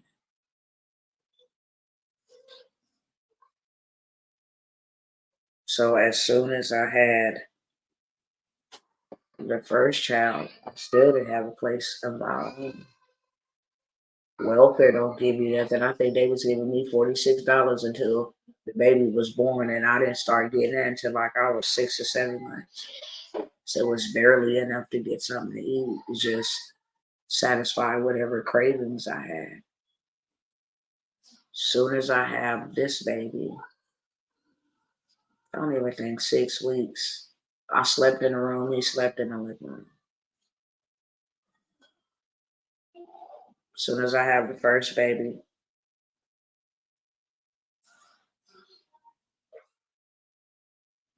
I don't even think it was 6 weeks. I'm 16 at this age with a child. And this man comes in again and violates me again. But this time, them thoughts that used to be stuck in my mind about murdering people became real. I stabbed him so good and stabbed him so up. I don't see how I'm not in prison. Real talk.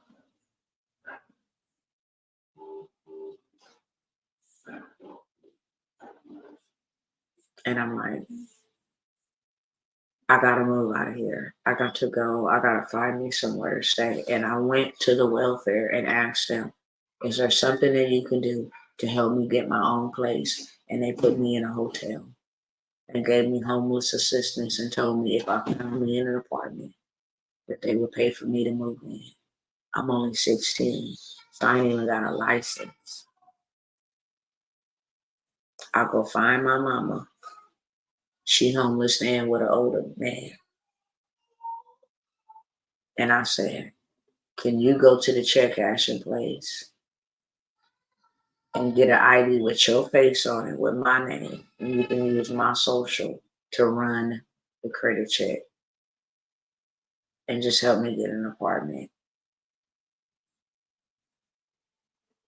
Put in the application and improvement, and maybe 2 weeks later, I find out I'm pregnant with a second child.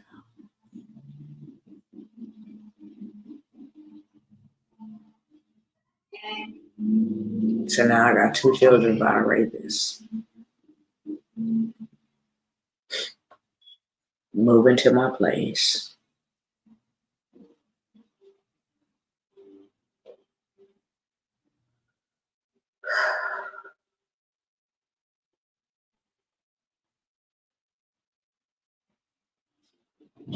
Trying to get back on my feet. My mom's living with me.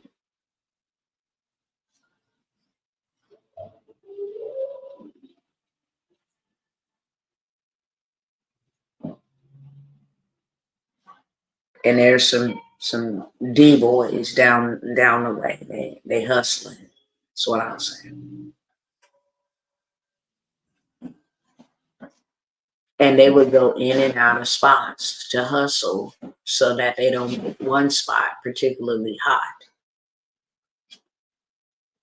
I got some homegirls that they homeless. We all kind of just grew up together at the lady house that I'm talking about that took all of us in.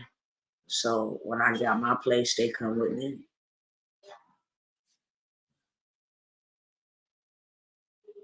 And they like this one, and I would like that one. And me, I'm just trying to get stable. I got a child, and a baby in my stomach.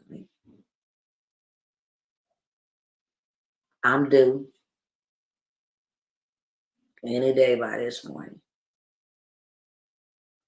They all hanging out. I just stayed at the house. I have the baby.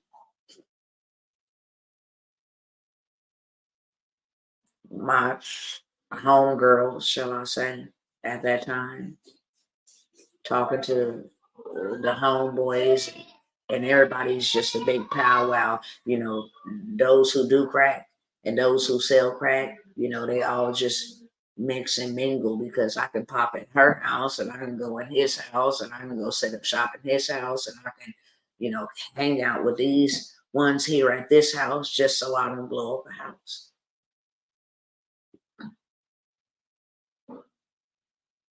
My second child is 3 months at this time. My thing has always been I go to sleep very early, and I arise early. It's been a schedule I've been on my whole life. I'm in bed by 9 o'clock. I'm back up by 5 or 6 a.m. It's been like that my whole life. So they're all hanging out in the front. I go and I lay down, put the baby to sleep, fall asleep with the baby.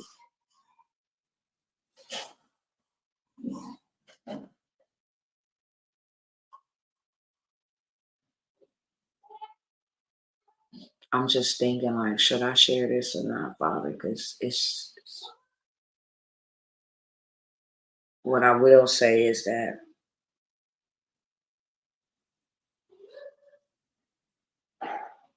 some drugs was exchanged to come into my house. And not to only come into my house, but to come into my house, wait till everybody go to sleep, and the person that was paid to be brought in my house in there getting high. So now they in my room, RAPE.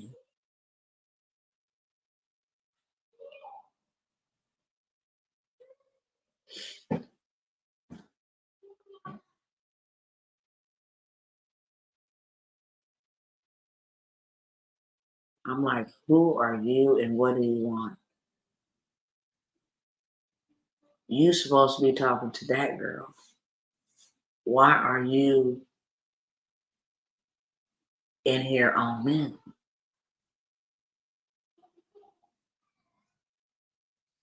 And for whatever reason, when I tell you like a level of crazy was released, this man,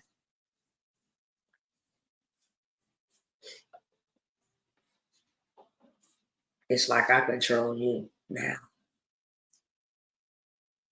I'm like, I don't want you back in my house. Come back in my house. All I gotta do is hand a piece of crack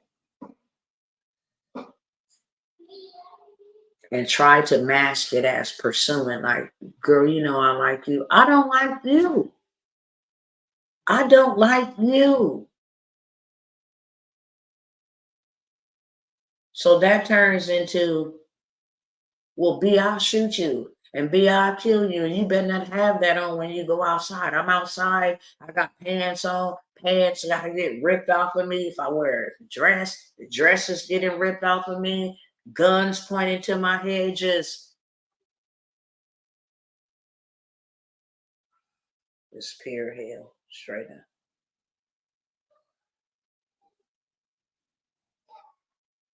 I'm going to stop there because there's so much more. And I'm literally exhausted just telling that much. Like I said, I'm not telling this to hurt anybody, or to bash anybody.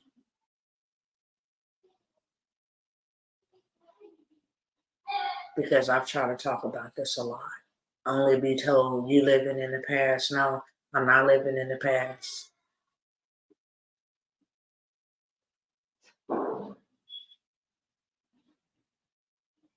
I want to know why you ain't ever loved me like that. And if you don't ever give me an apology, I'll give it to myself today. I want to be free.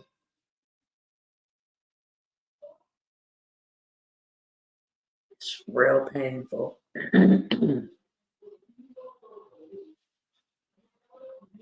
grow up in a life. You ain't never had nobody to ride for you, bro. Even still to this day. Losing my children, I went through that alone.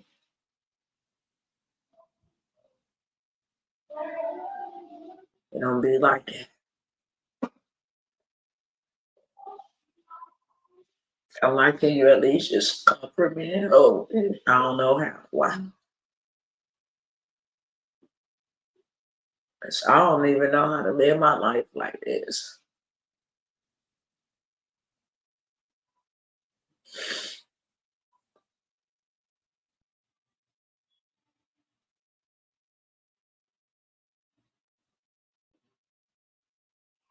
I just want to be free.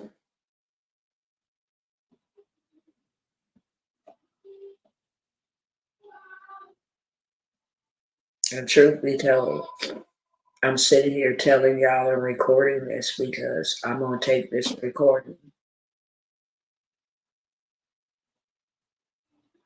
and use this AI tool to transcribe me a book. And that's going to be my reward.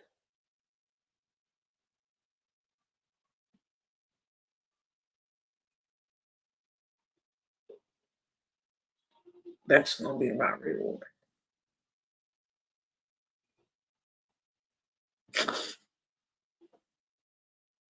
It's one of the reasons why I show up for people the way that I do, because ain't nobody never showed up for me. When I genuinely show up, it's genuine. Because I know what it is to want help. I know what it is to want love. I know what it is to want to be received. I know what it is to be rejected. I know what it is to be in pain.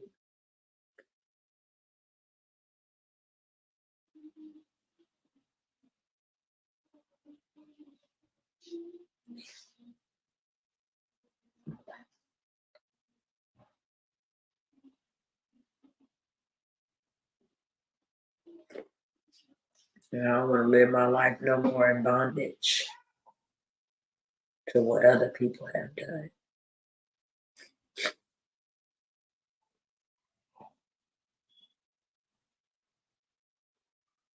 And the whole don't tell nobody, sleeping under the rug thing, it's just overrated. This junk, I've been carrying this junk for 44 years. Never saying a mumbling word.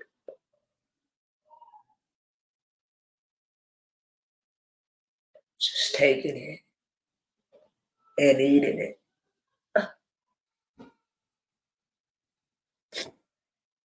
For a very long time, and I just told God that I want to be free.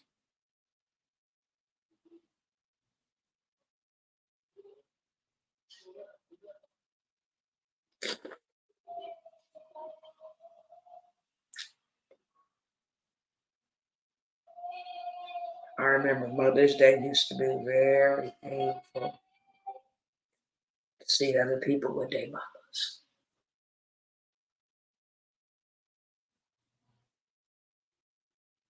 See other people with their daddies. It made to wonder all your life, like, why was I put here on this earth to suffer like this?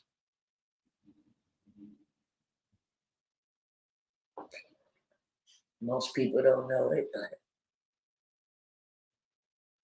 that's the reason why I love God the way that I love.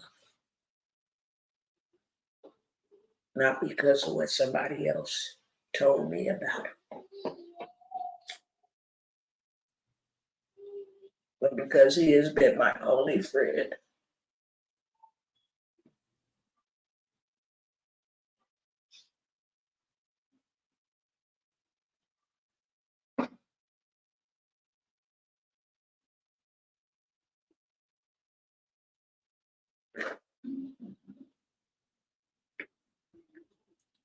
He's been a parent that I always wish I had.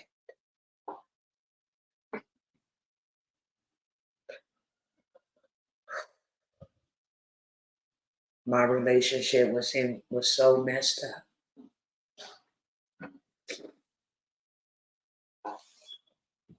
because my parents are supposed to teach me how to have a relationship with him.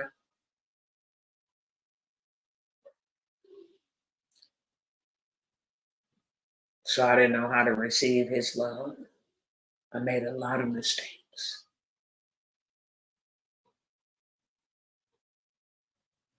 But I loved him because he's the only that have loved me my whole life. And I have had to go through a lot of things.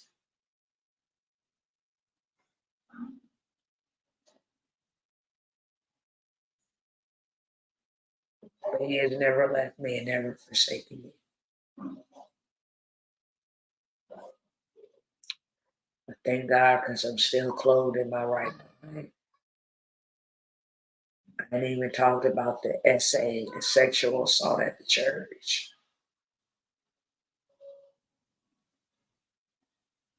You're talking about pain, unpeeling pain. Because there's layers to this. That's just the first part. That ain't even all the childhood. That's just some of the childhood.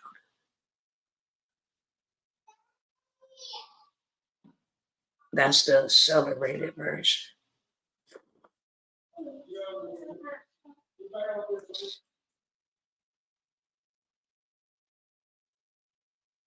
I just want to be free.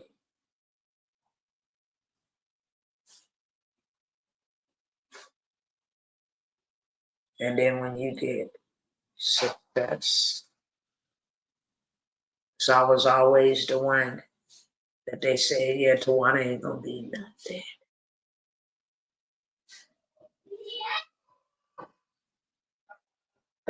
I was determined to prove them otherwise. Ain't no man gonna want her being with ain't no man gonna want her with all them kids. Not knowing 5 out of my first 6 children were a product of rape. Ain't nobody gonna want her with all them kids. And God sent my husband to not only take care of me, but to take care of my children. She ain't gonna never have nothing. She ain't gonna never be nothing. I'm a successful author of 2 books. I'm a coach. I'm a consultant. I have multiple businesses. And then when you start getting into that,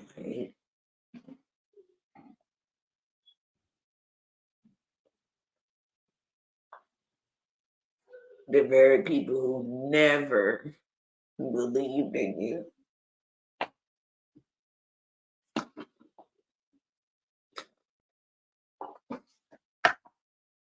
here they come. Acting as if you owe them something. And boy, if you tell them no. Boy, if you tell them I ain't got it. Boy, if you tell them I can't.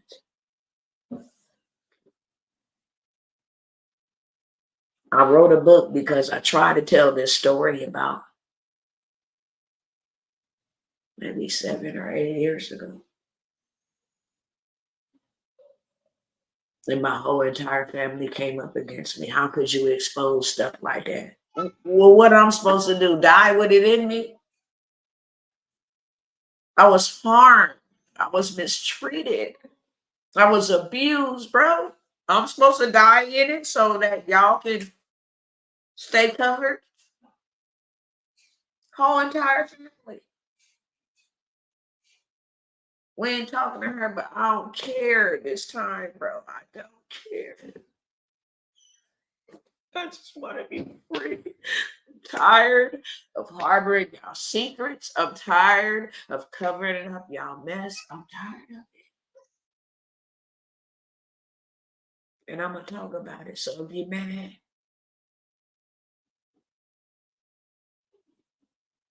scratch your butt and get glad.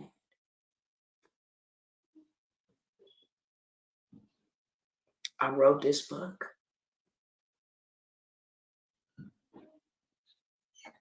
and try to advertise it. And then was attacked. How could you ever say something like that? How could you put this out there like that? How could you? And I ain't promoted that book since then. I ain't promoted my book since then. I'm tired of being stuck.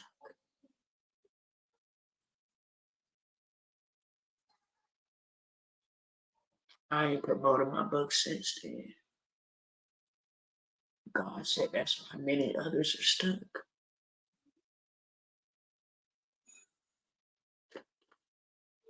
When I went to write the book, the enemy tried to throw a monkey wrench in it, okay? I can tell the truth on myself.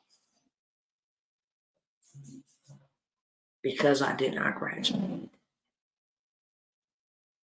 I dropped out of high school. I was 16 having a child.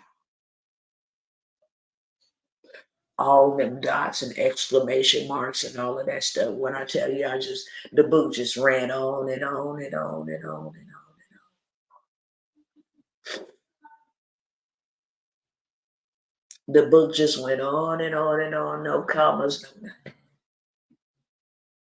And the publishing company, Outskirts Press, took my money and put that book together like that. And when I opened up the book, it was so embarrassing. They had put this book in Target. It was everywhere.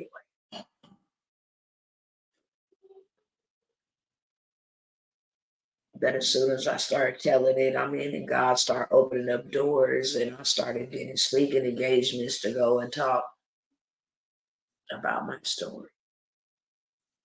The whole entire family came up against me and silenced me to suffer even more. Because if you never release it, you never get healed. I don't want my bones rotting. I don't want my heart blackened. I truly want to be free. I truly want to be free.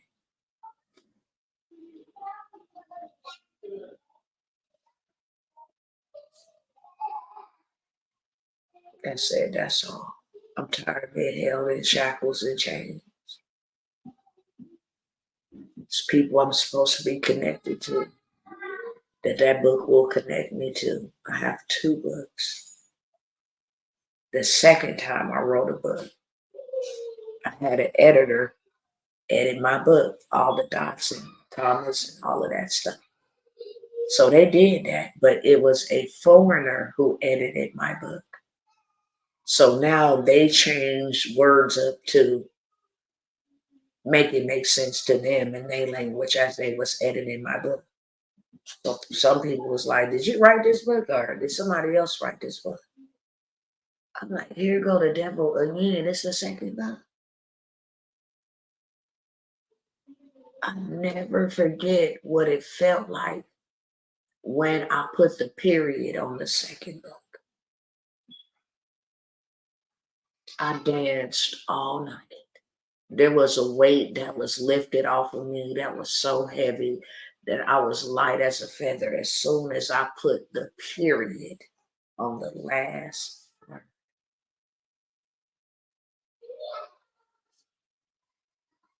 And then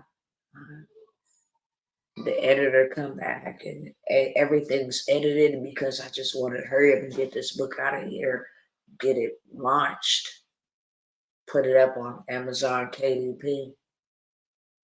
And now it's like the language that they speak. It don't even sound like me.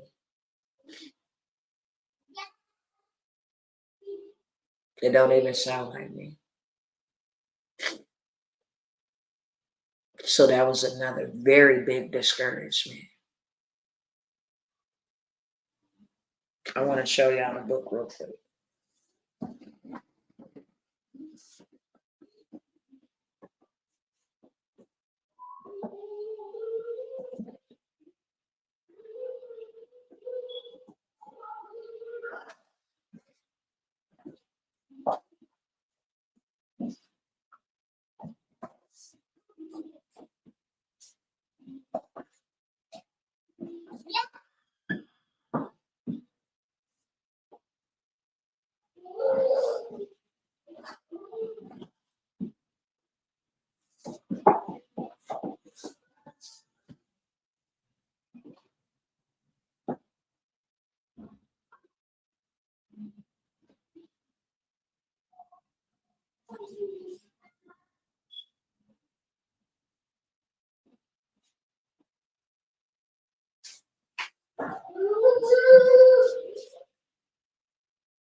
Hold on, y'all.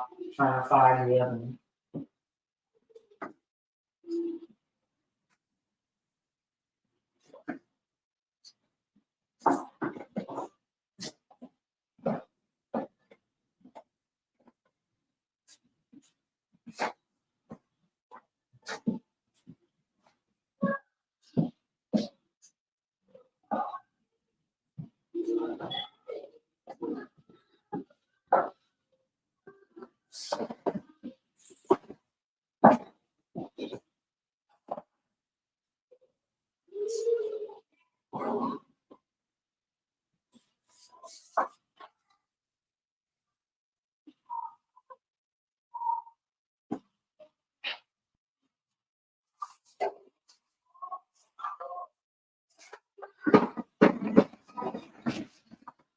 Well, I don't know where my other book is, but this is the first one.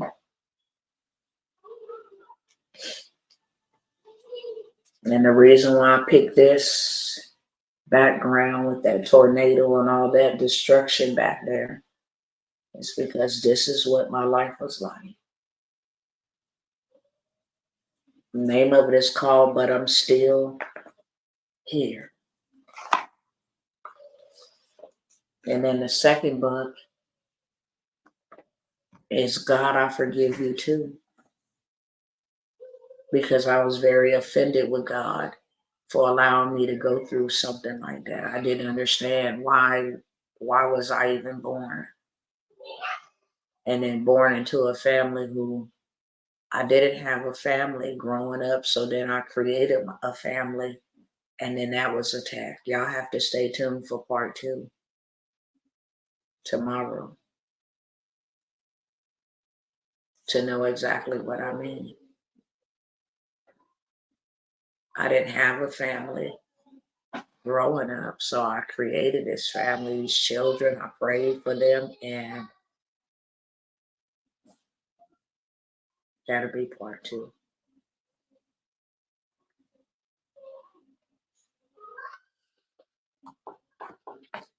I want to know before I go, how many of y'all got untreated trauma? What time tomorrow? I really don't know. It'll probably be around the same time, 2 p.m., 3 Central Standard Time, somewhere up in there.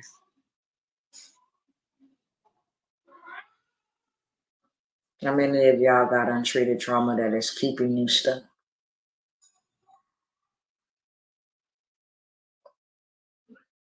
It's keeping you stuck in life. It's affecting your relationships. It's affecting how you parent your children, how you respond. It's disrupting why you can't get started ahead, moving forward. We all got it. I'm just the forerunner. My life is an open book.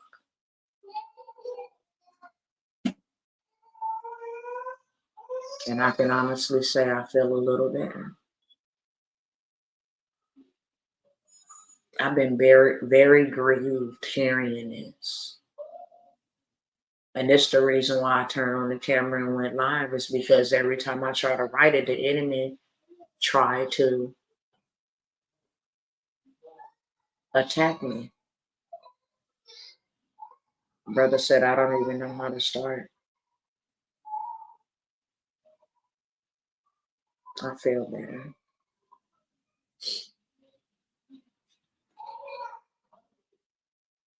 I really do. I wanted to share with y'all a little bit about myself. Why I go so hard the way I, why I am the way that I am, why I want people to win, why I love helping people, I realize now, if I didn't go through that much suffering, I wouldn't care enough to want to see you healed.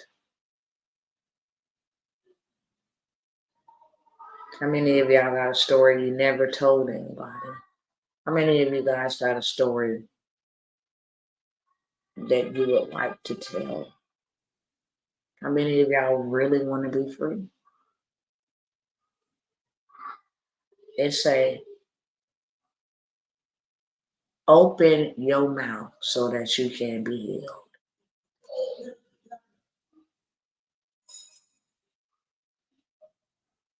Buried about 15 people since 2020. That is traumatizing. Yeah, that's trauma.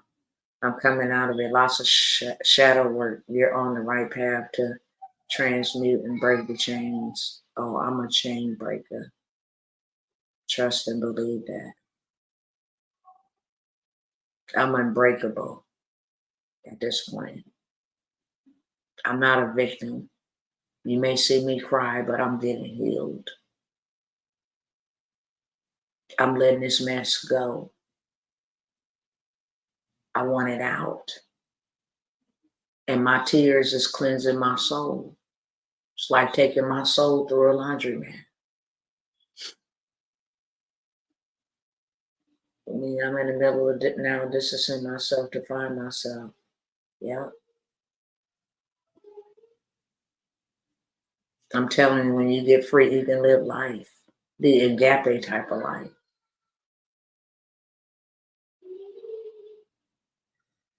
I would like to help y'all, okay?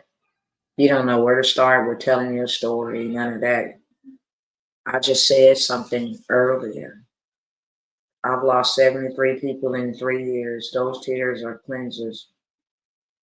Yeah, that's traumatic. I just told y'all a little bit ago is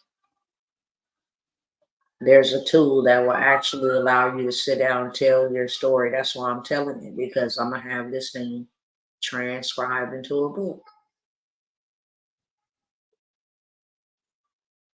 Period. And the devil going to pay me back for my pain. I'm going to help people and make a difference. And I'm also going to make a lot of dollars. That's why the first letters in authorship is Arthur, authority.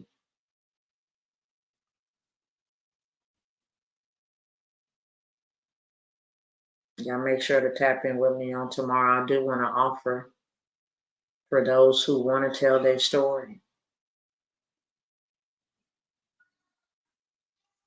Get in on that workshop. Your story can take you places. And don't be like Dr. T, okay? I'm showing y'all and sharing with y'all transparency. Somebody needs to hear your book. How many of y'all needed to hear that story today? It's really not a story to me. Stories is stuff they, put in a book, or this is real life pain for me.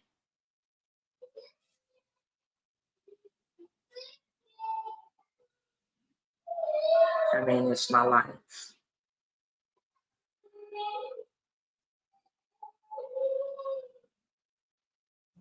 I'm just sharing it because I want to be free. If this will help free somebody else, then God be the glory. If it helped you, just let me know in the chat. That's encouraging to me. Let me know I didn't just come sit here for naught.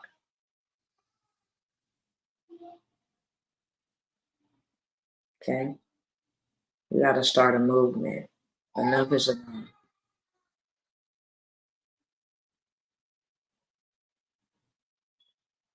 So the mission is definitely accomplished. Even if it's just one.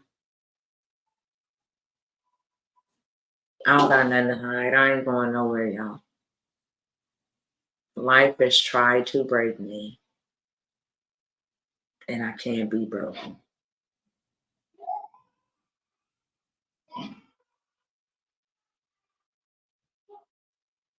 I don't want to die and be bitter and cheat myself out of life and keep myself stuck from experiencing all that God has called for me to experience. I don't know what all that is. But I like that. I'm gonna have to take that, Brother Yashin. Shatterproof. Thank you.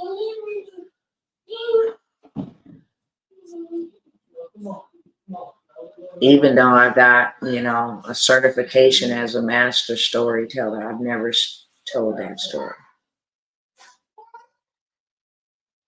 And if I tell y'all some other stuff, it'll literally blow your mind. I ain't talked about the Maury Povich show. I ain't talked about some deep things that I just been carrying. So y'all make sure y'all ride with me on this journey.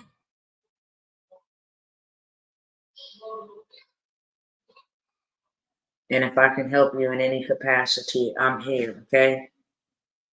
One thing that I do want to say before I go is I'm going to be hosting a challenge. And it's called a challenge for a reason. Because you're going to be challenged to do something different. I have an ebook that we created maybe 2017, 2018, because I've always walked around and not knew my purpose. And that was the reason I got mad at God. Like, why on earth am I here? I know you did not put me in this earth to suffer like this, to be born into all this dysfunction. Like, I know you did not.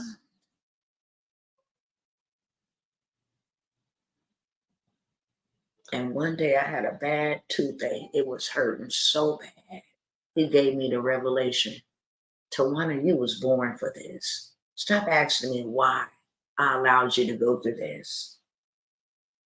I allowed you to go through it because Joseph had to go through it. All of the greats had to go through it. Now you need to find out where you fit in the line. And it'll make sense. So when I read Joseph, and that's what the Most High reminded me, he said, you want to know why you was attacked so greatly? Because when you were just 2 years of age, you know how they ask you what you want to be when you grow up, what you want to be in life. I told them very confidently, my grandmother wrote it down. I said, I'm going to be a business owner, and my family ain't going to never have to work for anybody. Y'all going to work for me. And when I said that, all hell broke loose. And that is what the Most High revealed to me the other day. That's why he said, you got to tell it now. You got to tell it now. Because that's when your life changed. As long as you didn't know what you was born to do, you wasn't a threat. And I told you that your enemies will be those of your own household. That's why they attacked you. That's why they attacked you. Made you feel like you didn't belong here. Made you feel, because they can see the light. That's why your grandma baptized you. I told her to do it. Usually, the blessing goes to the firstborn son. That's who's supposed to be dedicated back, the firstborn. But Abba said, no, put it on her. She gonna do it. And at a young age, I knew what I was born to do. And when I told them that, all hell broke loose. And to this day, they still trying to stop me from fulfilling that assignment when the assignment is to build something for them. Ain't that something? Imagine having to build something for somebody who stabs you with a dagger and try to kill you.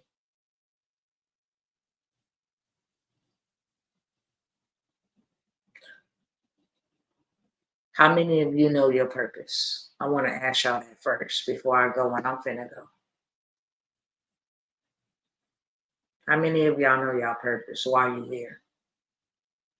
Or you just don't know?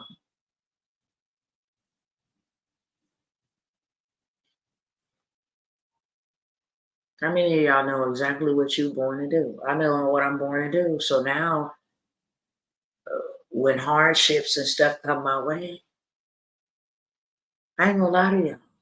When I decided to help people, when I tell you the hordes of hell, I'm like, okay, I'll let them buy land for me. It's 8 months and they just barely putting the well. I'm like, we supposed to been in had seed in the ground. Why did it take y'all so long? Y'all got all these ranchettes that y'all gotta service and put these pipes and septic tanks and concrete and all of this stuff down. It don't take no 8 months. Why am I being delayed? Then you got these systems.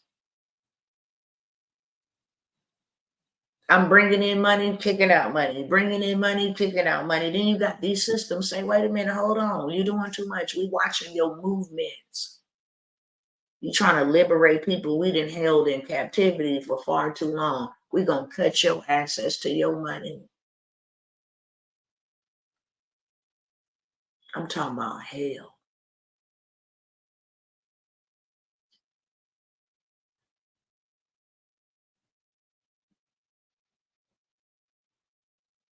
I learned my purpose this year. I do.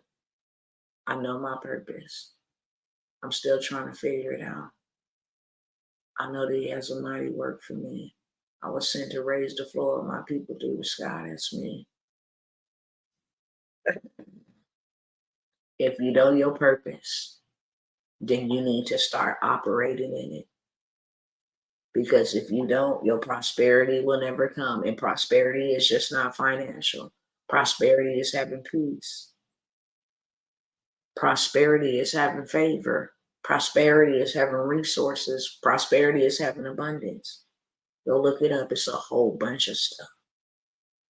But you will not find your prosperity until you are walking in your purpose. How many of y'all know that you know that you know you're supposed to write a book?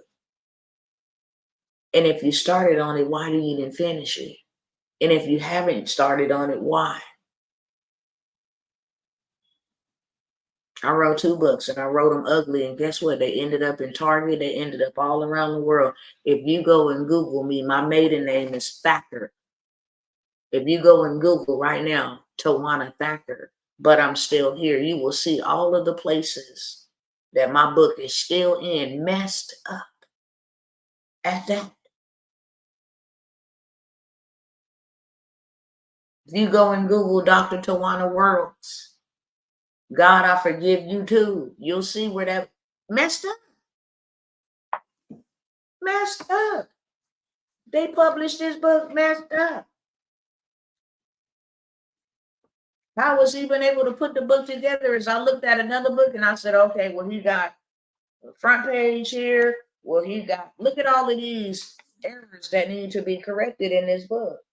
After I published the book, then I had somebody go and edit it after they published it like this. It was a train wreck. That's just first page. That's all throughout this book. Look at that. Look at all these errors, all these highlights. Now that I have AI tools, I'm just going to go in and speak it and then transcribe it. Then find me another editor. Bless my soul. Look at all of this. This is embarrassing. And this is my story. This is the first part of my story. Look at all of that. Look at that. But if you go and you look up my book, if you go and look up this title right here and see where this book is sold at all over, it's even translated in a different language. The messed up books. People trying to wait and start and perfect it when if people know how to read and put it together.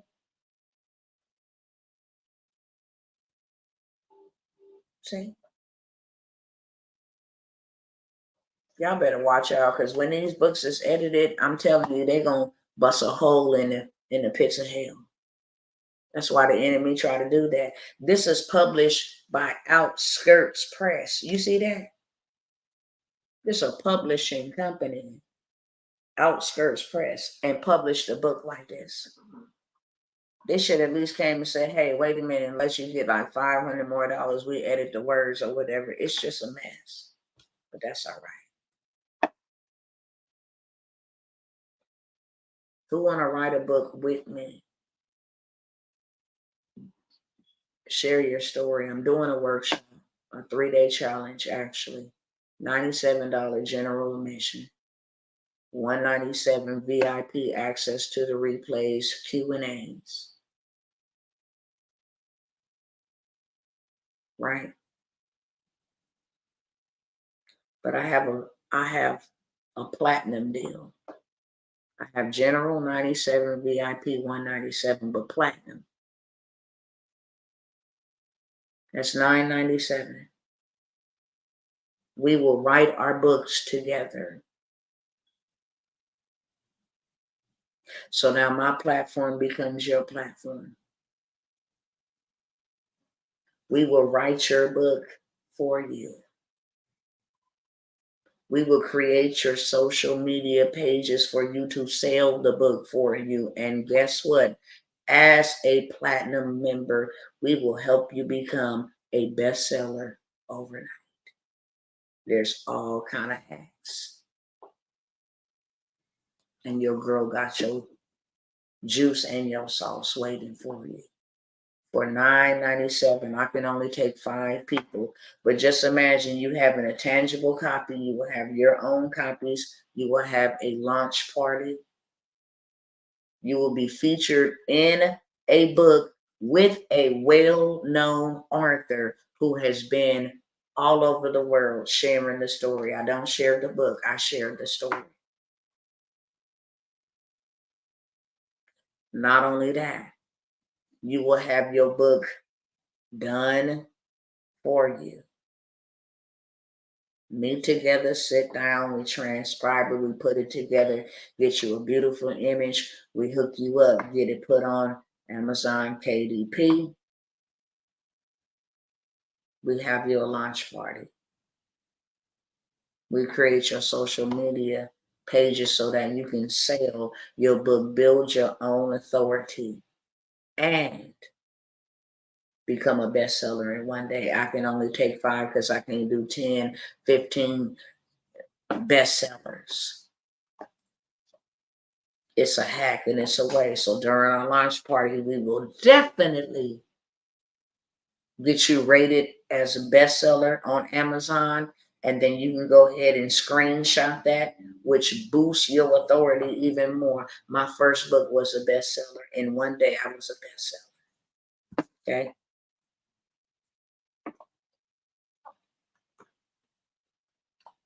I'm leaving everything in the past. It's going to be in my rear view. This is going to help me in business because I will be able to say no to a user instead of instead of feeling like I owe somebody something because of my untreated trauma. No, I'm treating my trauma. I'm telling a little girl that was not protected that it's okay, that I got you, and it's cool for the woman, Dr. Tawana, to come to life. That I will stop playing small in my business, that I will not be stuck, that I will not devalue myself and devalue my time, that I know that I am very valuable and that I will walk in that. I'm not in competition with nobody but myself. I'm becoming a better me. And I want to make impact. So that's the thing we're going to work on. This will become our digital product. We can sell it digitally. I'm going to show you how to record the whole thing. How it now can become an audiobook. Not only an audiobook, but a physical book and an ebook digitally in a digital space. And then how this can become your coaching program. How your pain is going to become somebody else's process. How you can take your pain and create somebody else a program, a step-by-step program. How you can do it once and be paid forever for the work you did once. Even after you go, your kids will have something to know about your life that you didn't sit down and tell them. They will know why you did what you did. They will know why you responded the way you responded. They will know why your drive was your drive. They will know why your build was the way that it was.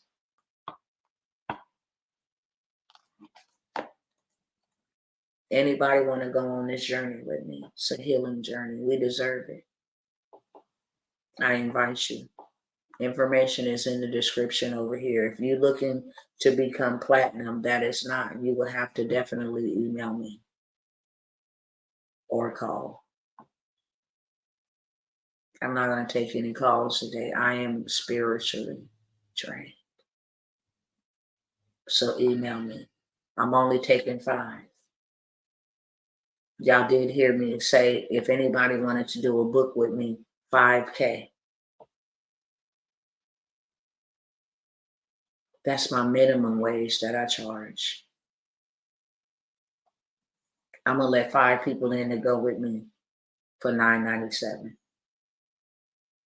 And yet and still, you come to VIP, you still going to have a tangible product that's being put out there and sold by the end of this challenge, okay?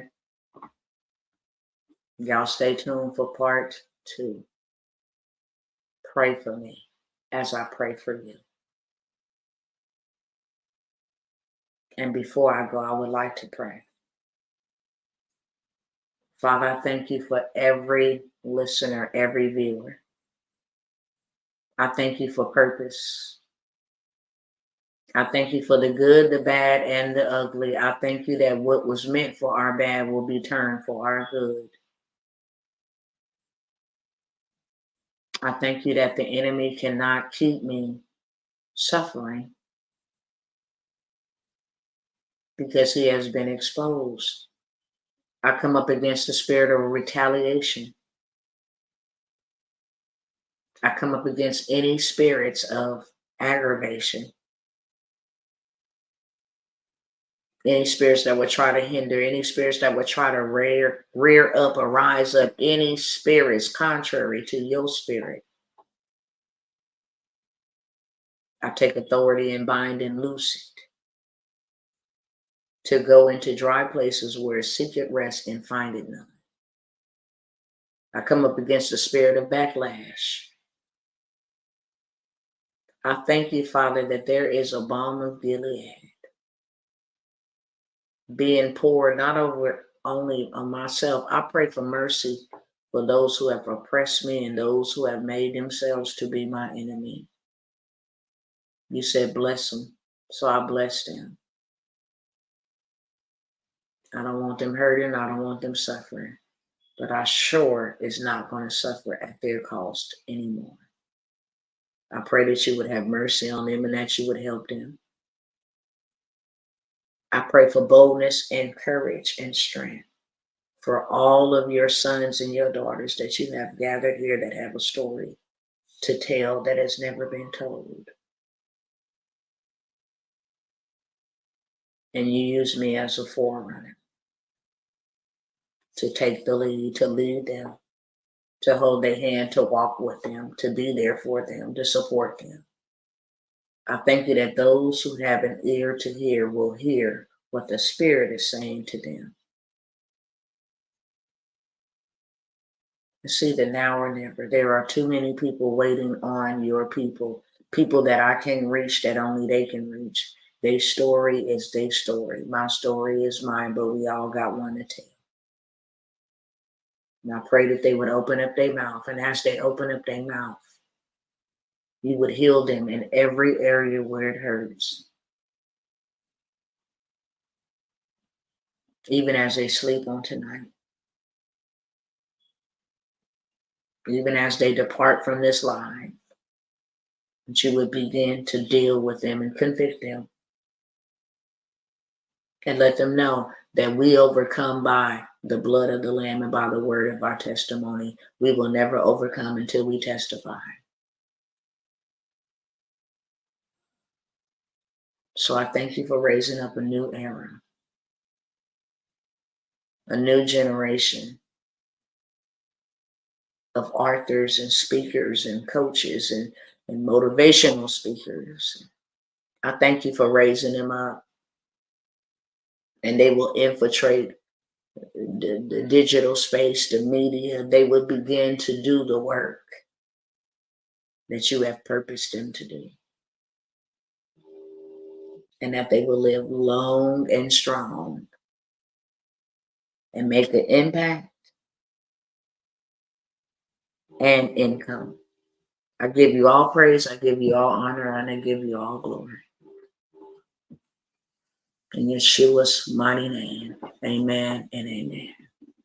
All right, y'all, I'm out. I love y'all. I'm exhausted. If you want to be a part of anything that I'm doing, let's go. It's time to set the captives free. Let's go. Let's go do the work that we was called to do. And guess what? You ain't got to be by yourself no more. You got somebody that's going to walk with you. Let's go. You got somebody that's going to walk with you. Let's go.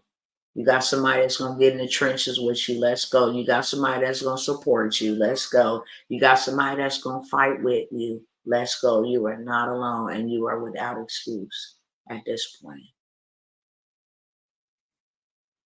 Your story may save somebody else's life. I had to let a brother tell me there was a 12-year-old girl go to my son's school and asked him, why did God let her live through all the hell that she endured? And you know what it reminded me of? My story. That made me write that book. And when I started writing that book, my twins came early. I only carried my twins for 6 months. The enemy has always tried to stop me from telling my story because he knows there is power and there is liberation. So I want to help you tell your story. I love y'all and I will see y'all tomorrow. I promise you, I'm probably going to lose about 50 pounds when I'm done here. I'm so exhausted. Y'all don't blow me up tonight, okay? Email me if you'd like to be on board. This is probably the first time I'm going to do it, and maybe, I don't know, if I'll ever do it again. But I'm willing to share a platform with you, write a book together, Overcomers, something like that. And then that'll turn into a conference. I see people coming to get free.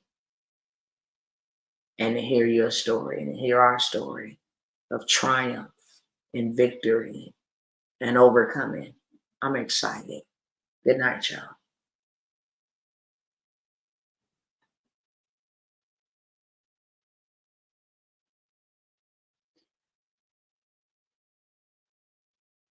All right.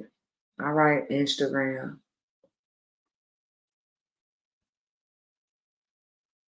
All right, YouTube, Facebook. Much love.